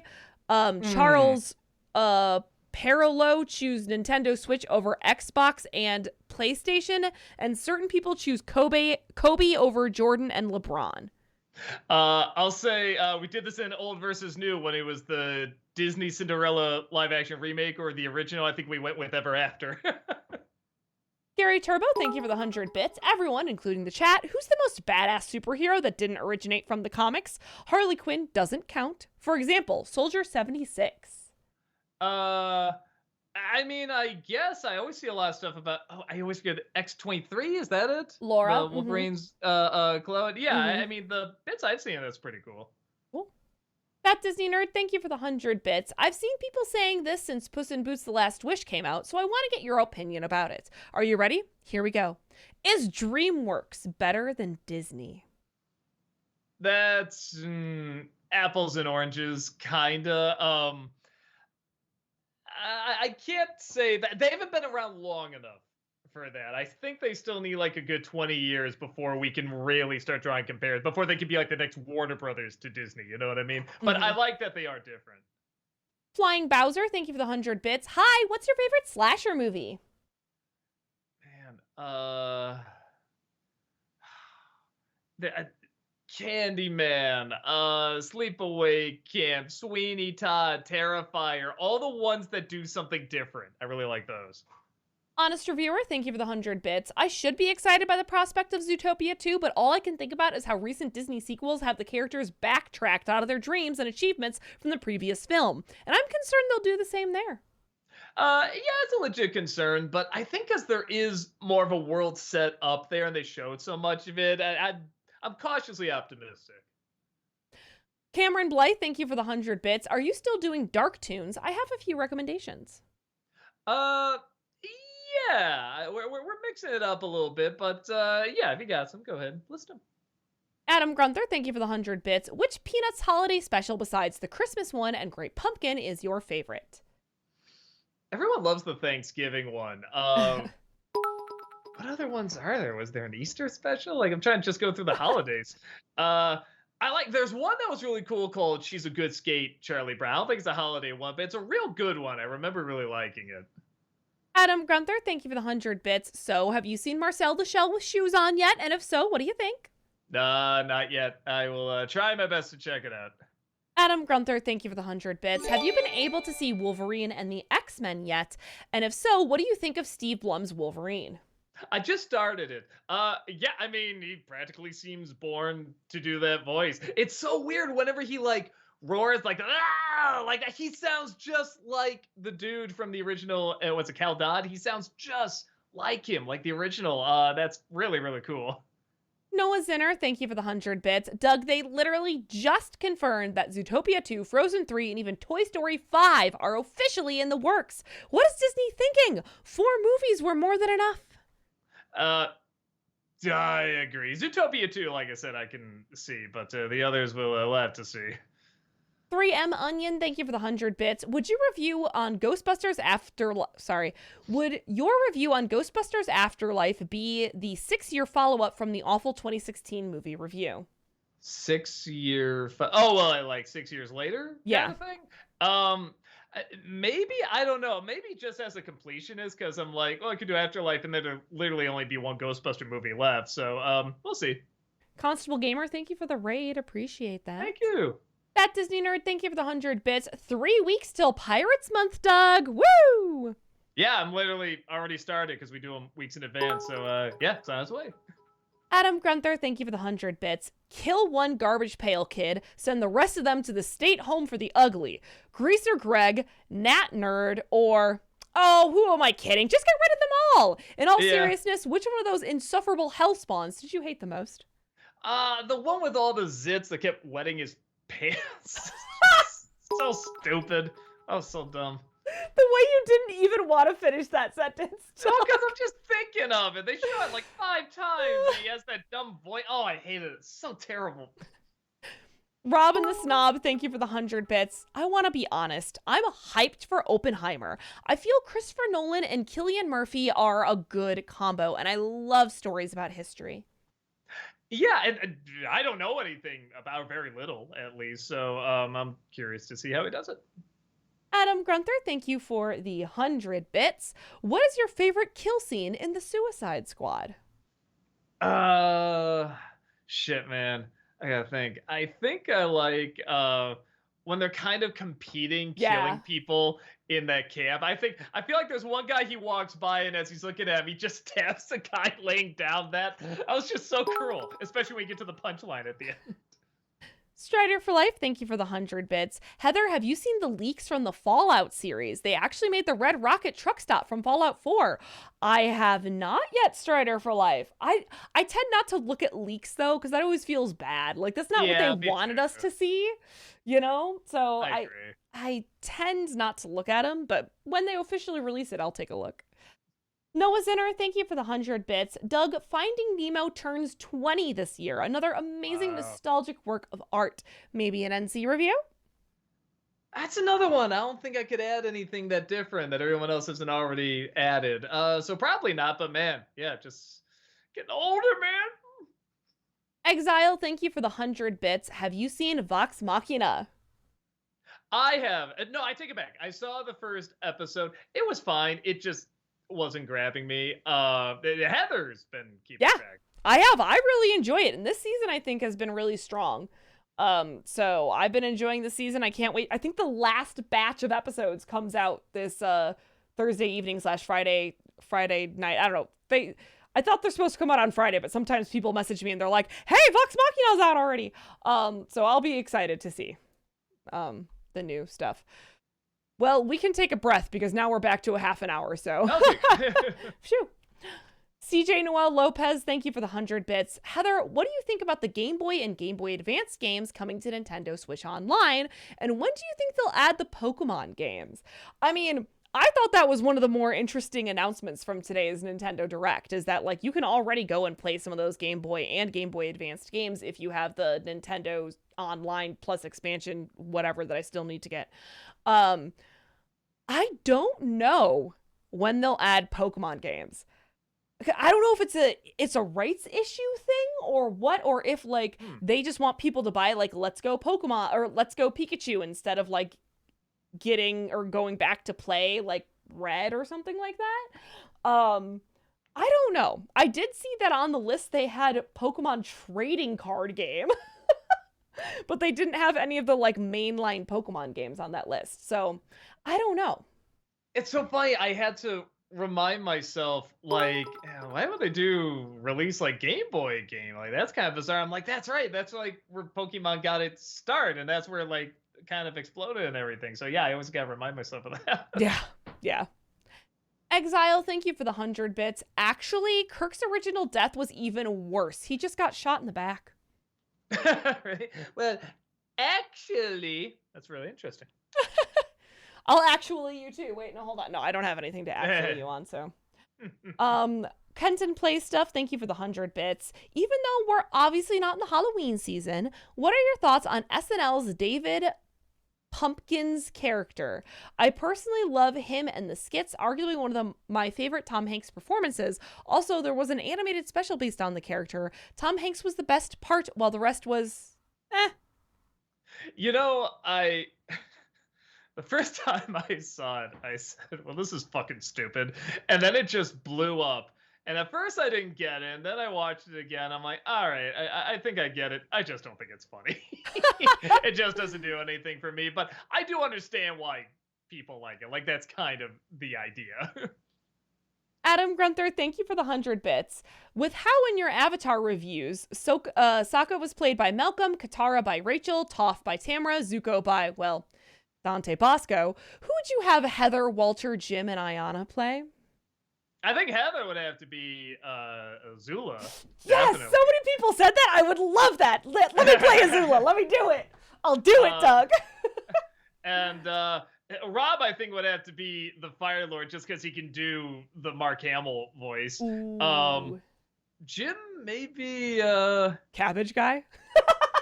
Yes. Okay. Except instead of it being like, my cabbages, it's just the Jim. It's my fucking cabbages, Doug. It still has like the mug, just like, my fucking cabbage. I don't know about Ayana. Oh, Ayana. But the acrobat. She's part of the trio. Is that my Ty? Something like that. I'm forgetting. Ty. Oh God, we're both bad fans, Doug. Good for us. God damn it. Ty Lee. Thank you, Ty chat. Lee. Okay, Thank of you, course. chat. We love you. Thank you, chat. Adam Grunther. Oh, I just read that. Oh, Sorry. wait. And we didn't say Walter either. We didn't say Walter. Shit. I'm trying to go through like all the characters in my head. Walter would just be the other girl in the group. I don't know. I probably get a laugh. The Cricket League character. Sorry, that really got me. Noff, thank you for the 100 bits to Doug and Heather. I recently watching iCarly seasons 1 through 3, and it's so mediocrely corny that the episodes I want to recommend are I Make Sam Girlier, I Take on Dingo, I Fight Shelby Marks. I've never seen iCarly. I kind of know what it is, but I've never seen it. So yeah, I think I'd be out of my element. So probably not. Fearless Fighter, thank you for the 100 bits. What has been your favorite game that you've played on stream and why? Kingdom Hearts was pretty fun. Which one though, Doug? Okay. That's a good question. Definitely not one. That was the one was like our learning process. You were learning, Yeah. I was learning. We don't talk about Kingdom Hearts 1. But you know what? Honestly, because I know people are so divided on it, maybe 3, because that's just my type of gameplay Okay. that I really like. And then that really cool scene where you're like in the in between world, whatever the purgatory, and you go up to those little stars, Hmm. and what they had to say, all that was just like so like engaging and fascinating. Yeah, no, I like that game. FBL, thank you for the 100 bits. Nostalgiaween for Cabin in the Woods. Hmm. Maybe it's weird talking about it because so much of the fun of that movie is everyone's in on the joke and they never want to give it away. They're always like, just don't know anything about it. Just go in not knowing a thing and watch it. And I really love that. And it almost feels wrong doing a review where you're gonna go over scene by scene, even though it's like I know I totally can. I also don't know how much. That's another one. I don't know how much I can really add to it. So probably not. It's not a bad idea. I just don't think I can make it anything that great. Gary Turbo, thank you for the 100 bits. For my last bits of the week, I'm happy for the cast of, oh, I think they mean Everything Everywhere All at Once, for being nominated for an Oscar, especially being the only multiverse movie of 2022 with a cohesive plot. But Doctor Strange was fun though, man. Come on. Sailor Aaron, thank you for the 150 bits. Will you check out the series Spectacular Spider-Man for Disney December this year? It's a fantastic series. Great voice actors are in it, like Steve Blum, Josh Keaton, Ben Diskin as Eddie Brock / Venom, Clancy Brown, etc. Yeah, it's on the list. A lot of people have recommended it, and I guess it's really short too. So, right? Isn't that short? Maybe I'll check it out later. Yes, I will. I will give it a look. Alex loves musicals. Thank you for the 100 bits. Have you ever seen the Nanny McPhee movies? And if so, what are your thoughts?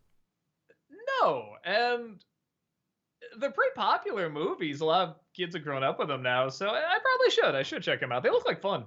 I haven't seen them either. So, Kevin Lane, thank you for the 100 bits. According to 3M Onion, a reboot of Tower of Terror is coming soon in theaters. Is it really? I hadn't heard that. Yes, huh? Okay. You know, I'll say this: I like knowing that because that means they're gonna keep the ride around. Because I know they changed the other one for a Guardians ride, Yeah. and it's like I hear it's cool and neat, but it's like Tower of Terror, man. I know so many people it's like their favorite ride Yeah. at the park. So, yeah, I'm glad that means they're gonna keep it around Yeah. longer. Tower of Terror is literally my favorite. I rode it a couple of times while other people were doing other things when I just went to Disney in Yeah. October.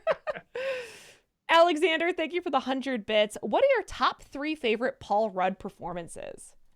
I really like him in Role Models. I thought he was really really funny. I mean, I guess Ant-Man's a little, I don't know, just kind of too obvious. Let me look at Paul Rudd movies. Yeah, because I really like him, but it's just like, yeah, it's like a lot of rom-coms and stuff, right? Yeah. Oh, I did like him in I Love You, Man. That's a very underrated movie. Okay. And Ant-Man, sure. Why the fuck not? Alexander, thank you for the, oh, I just read that, sorry. Alexander, thank you for the 100 bits. Hi, Doug. Did you see the trailer for Mel Brooks' latest project, History of the World Part 2? And if so, thoughts? It's pretty amazing to see Mel Brooks is still working. I hope it's good. I didn't know he was behind it. That's cool because I did see that was coming out. It's a controversial opinion. I didn't like the first one that much, and the sequel didn't look that great either. Okay. So I don't know what to think of. There were some funny scenes. I love Moses. He's like, you will listen to these 15 commandments. Bam! 10 commandments. Like, that's fucking great. But yeah, most of it didn't get a big laugh out of me. So I guess I'm not expecting much from the sequel, but maybe that's a good thing. Maybe I'll be pleasantly surprised then. Honest reviewer, thank you for the 100 bits. Click reminds me of how you said Jim Carrey has an opposite problem with Sandler involving comedy and drama. So I wanted to request the number 23. It has Carrey not only do drama, but horror with him doing a pulp detective style narration, Percy Jackson as his son, and the creator of your longest running meme, Joel Schumacher. You know, I remember seeing that movie and thinking it's okay, and I found out like a lot of people hated it. Okay. Apparently. So I'm really curious to check it out. again, I do get the feeling I would watch it and probably not get into Carrie's performance as much because I do remember it being kind of like a notice my acting, kind of performance. But I don't know. I thought it was interesting, and maybe when people got to the end, they're like, "Yeah, right," like someone would do that. But I thought that's what made it even more interesting, honestly. But I haven't seen it since it came out, so yeah, I should give it another shot. 3M Onion, thank you for the 100 bits. Doug, would you rather do a top 11 animated toxic rivalries? Um, hmm. I mean, what? Can't just be rivalries? Why toxic rivalry? Does that make a big difference? It does. I guess so. Okay. Maybe, man. I don't know. I feel like I'm so behind on like current animated stuff, and even then, I try to keep on track as best I can. But it's like there's so much that I'm like, and I feel like that's one of the things they've gotten really good at in modern animated shows is like rivalries. So Yeah. probably not. But I did write down number 23 though, because the more I thought about it, I'm like, that would be an interesting nostalgia critic. So just going back to the last one, I will probably check that out. Alexander, thank you for the 100 bits. Hi, Doug. I watched Teen Wolf for the first time last night. I thought it was okay. The makeup wasn't that great, but Michael J. Fox was charming as always. What are your thoughts? I mean, yeah, he's always. That's one of those movies. I always kind of feel like I was reading a little bit more into it than I should, because that was always kind of like turning red for me. I thought it was kind of about him like going through this puberty, in a sense, becoming this werewolf, and the father and everything saying yes, that this is who we are, this is a rite of passage and stuff like that. So, but then the more I thought about it, I'm like, but there wasn't like a ton connected to it. Definitely not like something like Turning Red did. So it's always one of those where it's like I wouldn't mind seeing it again just to see like, was there legit like, was that kind of an analogy in there, or was it just like, no, it's just a dumb teen movie? The Art Alchemist, thank you for the 100 bits. Which voice actor would you consider the Mel Blanc of our day? Jim Cummings or Tom Kenny? I mean, I'm more familiar with Jim Cummings. Same. So I would say Jim Cummings. Yeah, though I get where people are coming from with Tom Kenny. Because he's also done a lot of these iconic voices, and they're with Jim Cummings though, I think because people so do associate him with that studio, like with Disney, even though he's done other stuff, they so associate him with Disney the same way Mel Blanc is associated with Warner Brothers, even though he did other stuff. And Tom Kenny kind of does a lot of different studios and everything. Obviously you think of SpongeBob, but then you think of like Ice King and stuff. So I'll still say Jim Cummings. FBL, thank you for the 100 bits. If you were to do a top 11 Tim Burton movies, what would be number 11? And what would be number 1? One would easily be Ed Wood. That's like his magnum opus. I don't think he's ever going to top that. Though my personal favorite is Batman. But, man, 11? Maybe like Batman Returns? Maybe? I don't know. I'd have to like look at an entire list of what I would put on there. Adam Grunther, thank you for the 100 bits. What are your thoughts on Wolverine and the X-Men so far, and how far are you? I'm only 2 episodes in. It's not bad, but I'm already seeing a little bit of a problem that they got a lot of the same people from the previous X-Men show, X-Men Evolution. I think they should have just gone with completely new people because it's not different enough so far. There's too much that I can see. Oh, well, that's from Evolution, that's from this. That's a little bit from the original comic, but it's where I think going from like the original X-Men animated series to Evolution, it was so different. It was such a new take, but it was still X-Men, and it breathed like this new life into it. Where this one, I'm like, okay, I recognize that. Well, that's from this. Okay, you're doing that, and they're doing it fine. I want to know what's gonna happen, but so I mean, only 2 episodes in. That's kind of my one complaint so far. FBL, thank you for the 100 bits. Did anyone ask about next week's NC yet? I think so. I forgot what clue did I get. Oh, you said a Twilight actor? Yeah, is in this. So, because I did all the Twilight movies, so there. Kenton Play Stuff, thank you for the 100 bits. Is it possible you'll take a look at the other Mario Bros. Cartoons? I've recently been watching the Mario 3 cartoon and I'm kind of mixed on it. Some episodes are really silly fun, others are weird, the songs are terrible, and I haven't gotten around to watching Super Mario World yet, but I imagine it'll be more or less the same except the inclusion Yoshi and the annoying cave kid that replaced Toad. I mean, they're fun. They're not good. There was one episode I thought was very clever, where the it's like the Koopa kids, and I think they just dump red paint on half the mushroom people and like blue paint on the other half. Like, huh, okay, whatever. And they disguise themselves as like red paint mushroom people and blue paint and stuff like that. And they try to turn them against it. And look at the blues always acting like this, always acting like that. I thought that was pretty clever for just a stupid little dumb kid show in a video game where they're reaching for ideas. I thought that's actually kind of fascinating. I remember even as a kid, I'm like, this feels a little smart. Cameron Blythe, thank you for the 100 bits. A dark tune I would like to recommend is an episode of the Australian cartoon Bluey, titled Copycat. Bluey and his father Bandit find an injured Budgie, and it teaches its audience about death and how to cope with it. One of those shows that both kids and adults can enjoy. So I've only I've only seen one episode of it, and I did really like it. And I feel like I feel like I see what people, and when I say people, I mean mainly adults, are talking about, because exactly what you said, Heather. It's like, well, yeah, I watch it with my kids, but it's just, like it's really legit smart, even though it is for little kids, but there is stuff for.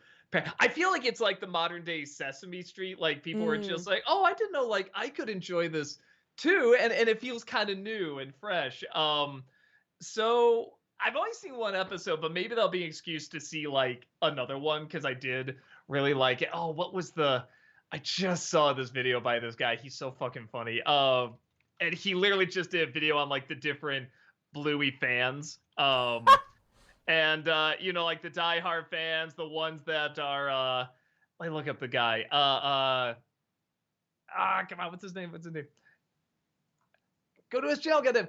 Matt Mitchell. Okay. He does a great video on Little Debbie Christmas tree cakes, and I'm like, oh my god, I gotta watch more of this guy's videos. He's very, very funny. But he just did one on the different types of like Bluey's fans, like ones who are parents, ones who are just fans, and ones that are parents that are just like, yeah, cute, but I'm really out of shape. I can't play this game, kids. Oh, I like the one, the sit on the couch mountain. I like that one. Yeah, that's a good game. Let's play. And having only seen a little bit of the show, but I've heard enough about it, I'm like, I know this is pretty funny. That Disney Nerd, thank you for the 100 bits. Finding Nemo is my third favorite Pixar film of all time. The two ahead of it are the original Toy Story and Toy Story 3. Good list.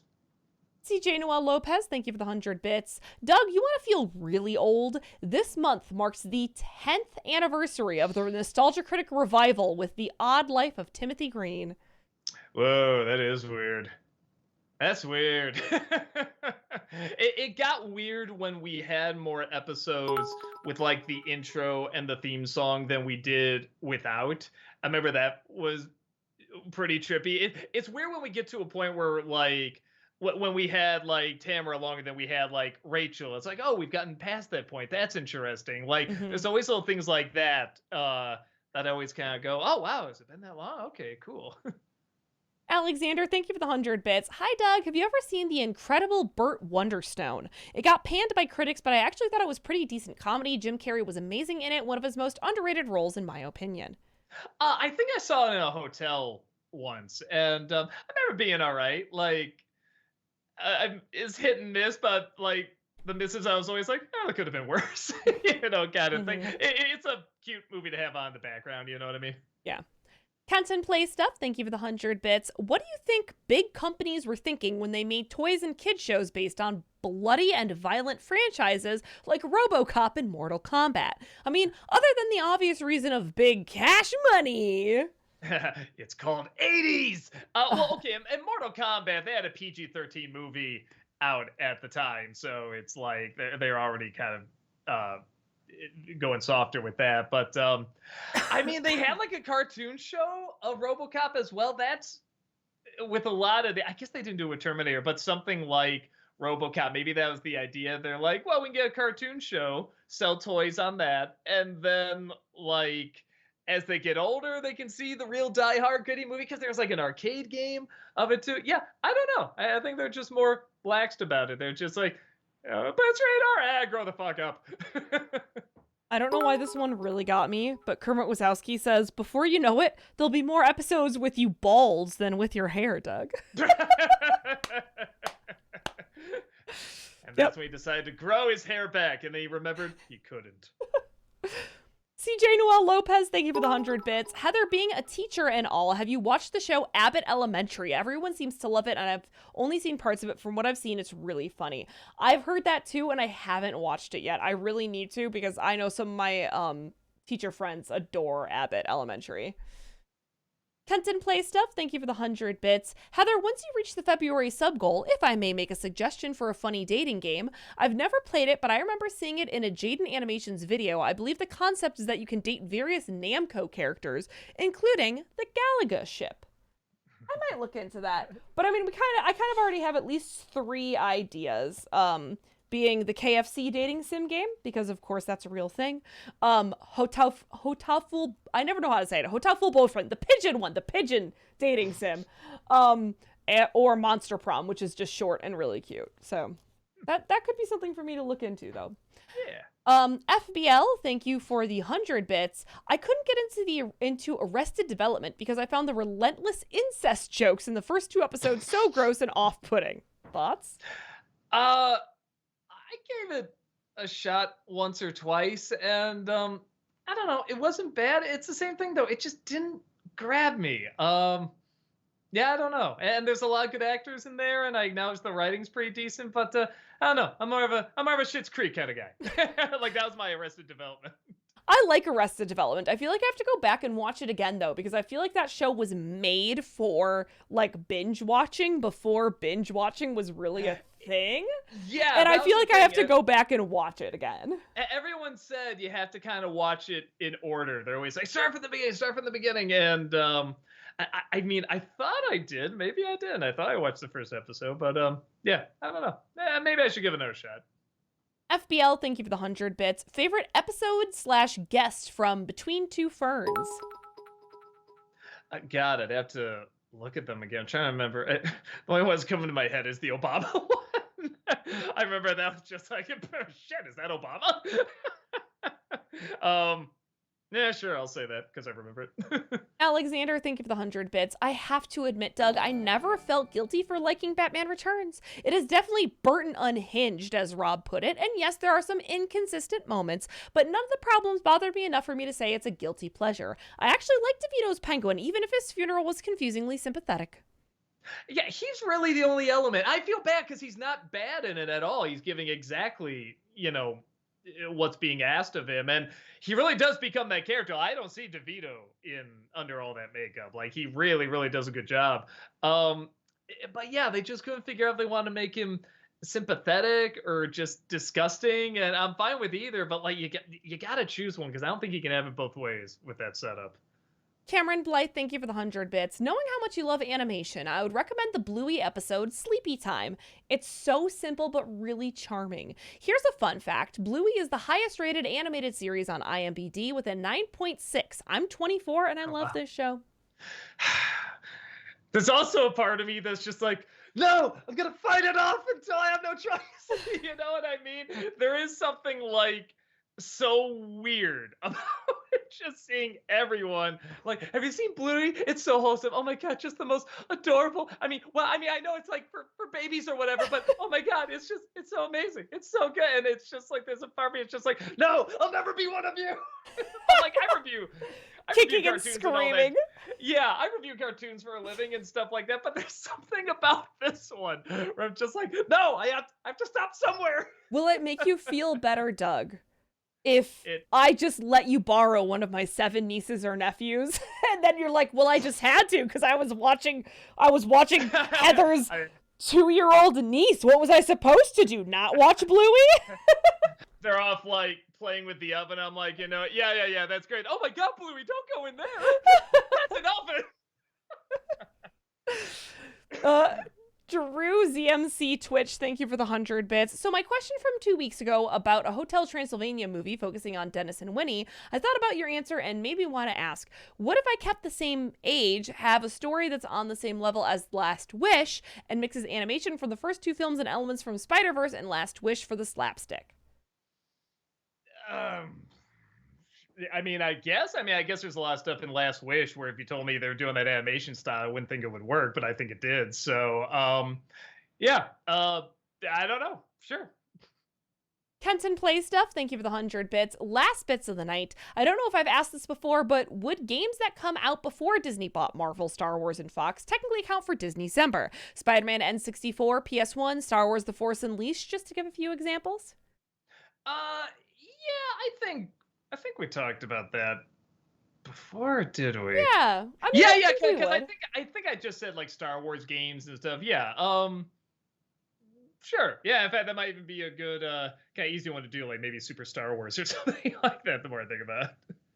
All right, and that's it for the bit messages. We All have some time to right. look at some highlighted. Let's do it. Elite Gamer says, so Doug, just three recommendations that I think you'll really like. Transformers Prime TV show, Wolfwalkers animated movie, Life is Strange video game. Warning, the last one, bring lots of tissues. Trust me, you'll need them. I have seen Wolfwalkers. It's very, very good. I haven't seen Transformers Prime. I've heard it's very, very good. But I just don't have time to watch most series now. And I think I heard Life is Strange is good. I don't know really anything like about Life them. is Strange. Yeah. I like it. It's fun. It's fun because it is not a gamer's game. So like it's mostly about making choices and doing having like conversations with people more than like punching the bad guy. Okay, interesting. Oliver Dreamwalker says, Doug, are you aware there are AI voice cloning technology available to the public? I've seen some YouTube videos using it. Yeah. It's terrifying. I hate we're it. we are in kind of a creepy time right now with that stuff. I mean, it's weird because I feel like we can still kind of tell, and there is a part of me that feels like we'll always find some way to tell. Like we say, oh my god, CG is getting so real, it's gonna get to a point where we can't tell the differences, but we still can. All these years later, we still can. And I feel like we're gonna pick that up with AI stuff, with like voices and stuff like that. Not that we'll always pick it up, but if somebody actually imitates someone's voice with AI and they say, no, that wasn't me, that was AI, I feel like they can prove it. You know what I mean? Like experts can come in, or even just people that have seen enough and are like, nah, I can tell the difference. Like it's hard to explain, but I can tell the difference. So I get the feeling we'll still be one step ahead, but it's only one. You know what I mean? Yeah. Matt Gamer says, I just want to say hello, good evening, and good night. Hello. I catch you. Ramirez says, funny story. This happened on Monday. My mom and I were getting lunch and we heard the theme for Doug on the radio. Don't worry, I won't sing it, but warning, there will be people in the comments who will, but my mom is singing it and I was like, hey, did you know that?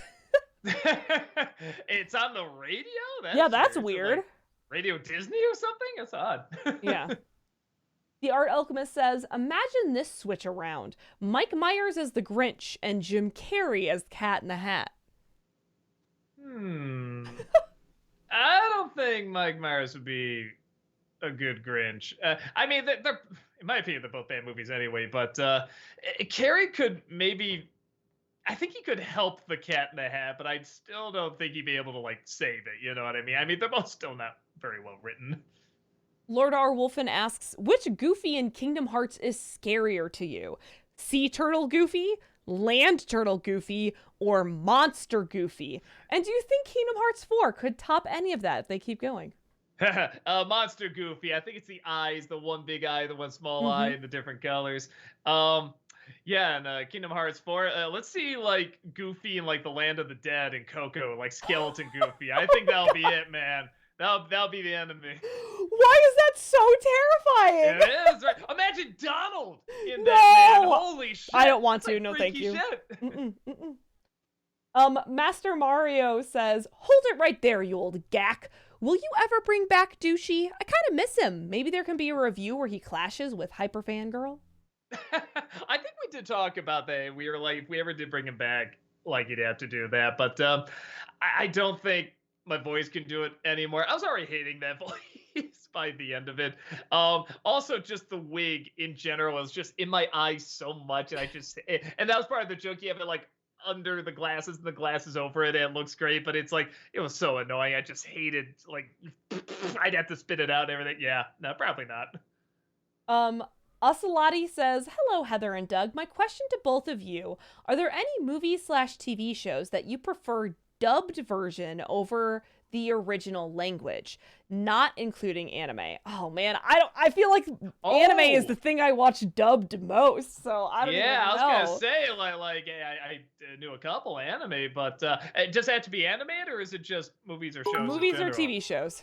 Oh, okay. I can't say it's better, but the dub of the Seventh Seal is pretty good. Yeah, I'm trying to think of other ones where I'm just like, I liked. Yeah, no, that's what I want. Because a lot of times, if I watch it dubbed, I don't go back and watch it in the original language. Maybe I'd prefer the dub of Squid Games, but I never watched Squid Games I never watched Squid Games in Korean subbed, so I don't know. Drew ZMC, thank you for the 100 bits. You didn't answer the part of the question about Dennis and Winnie staying the same age. And also, I meant like using the frame skip animation for the slapstick. Oh no, I know what you're talking about. I mean, to me, I always think it's interesting when you grow a character up, especially in animation, because I know why they keep them the same age, because they can. It's animation. So why grow up Lisa and Bart? You can always keep them kids. Always keep that family and the image and the brand and everything. But that's why I like it more when they do get characters a little older and everything. Like I love in King of the Hill, Dale's son, actually does get older in that show and his voice cracks and everything. I don't know. It's really cool when animated anything does that, I think. Power Gamer says, and I don't think this is too personal, with Valentine's Day next week, I'm curious, how did you both meet your significant other? It's a New Year's party. That's really about it. She was just in the crowd. We just started talking. We immediately hit it off, and it's really nice. I'm not really a disgustingly cutesy romantic person, but Lucas and I have known each other since we were in first grade. Like, we've got such like a cutesy little thing. Like, I was in third grade, he was in first grade. We've known our families have hung out together since like he was 6, and like, but we didn't start dating until we were in college, and it's disgusting, and I hate both of us for it. No, I'm just kidding. It's okay. I hate you both too. Great, wonderful, Doug. That's why I punched you in the balls. Did you punch me in the balls, Mary? Kevin Lane says, awesome TV shows only 90s kids will remember. 10 Mystic Knights of Tirnanog, 9 Eek the Cat, 8 Bobby's World, 7 Space Cases, 6 Goof Troop, 5 Samurai Pizza Cats, 4 Wishbone, 3 Pirates of Dark Water, 2 Biker Mice from Mars, yes, that was actually a show, and 1 Ghost Rider. The first one mentioned is the only one I didn't recognize. All the others, I at least have seen them. I didn't watch them all the time, but I knew them. Yeah, I've watched them for sure. And this is probably our last one here. Ozzy Manny says, as a reviewer of pop culture expanding into video game reviews, do you have a new appreciation for the bits and pieces of video games? Music, art, acting, story, gameplay? Or do you aim to review the games as a whole product? I try to review it as a whole thing, but like when I review a movie, I'll say if like a performance was really good or the music's really good or something like that. But no, it's nice doing this because I did get out of games for so long because I was doing this for a living, and I would see people play, especially Rob. I'd see him like play these really cool games. I'd just be like, oh shit, like it looks cool. I'd love to be a part of this, but I don't have time for it. So it is nice that this Twitch stuff allows me to really play these games that otherwise I wouldn't be able to get around to. So yeah, it's really fucking cool. Amazing. All right, everyone. Well, thank you so much for joining us here today. As usual, we super appreciate it. We do have content here 5 days a week, Monday through Friday. So come hang out with us. Tamara will be back tomorrow. Doug will be back Friday night. Malcolm will be here Friday afternoon. We got content here for you Monday through Friday. So come check us out and hang out. We are going to go over and raid Tamara and say hello to her at her. After that awful joke she made about me. About how old you are, Doug. Imagine. Old. Imagine. 41 years young. All right. Have a wonderful evening, everyone. And we will see you all later. Bye-bye. Bye.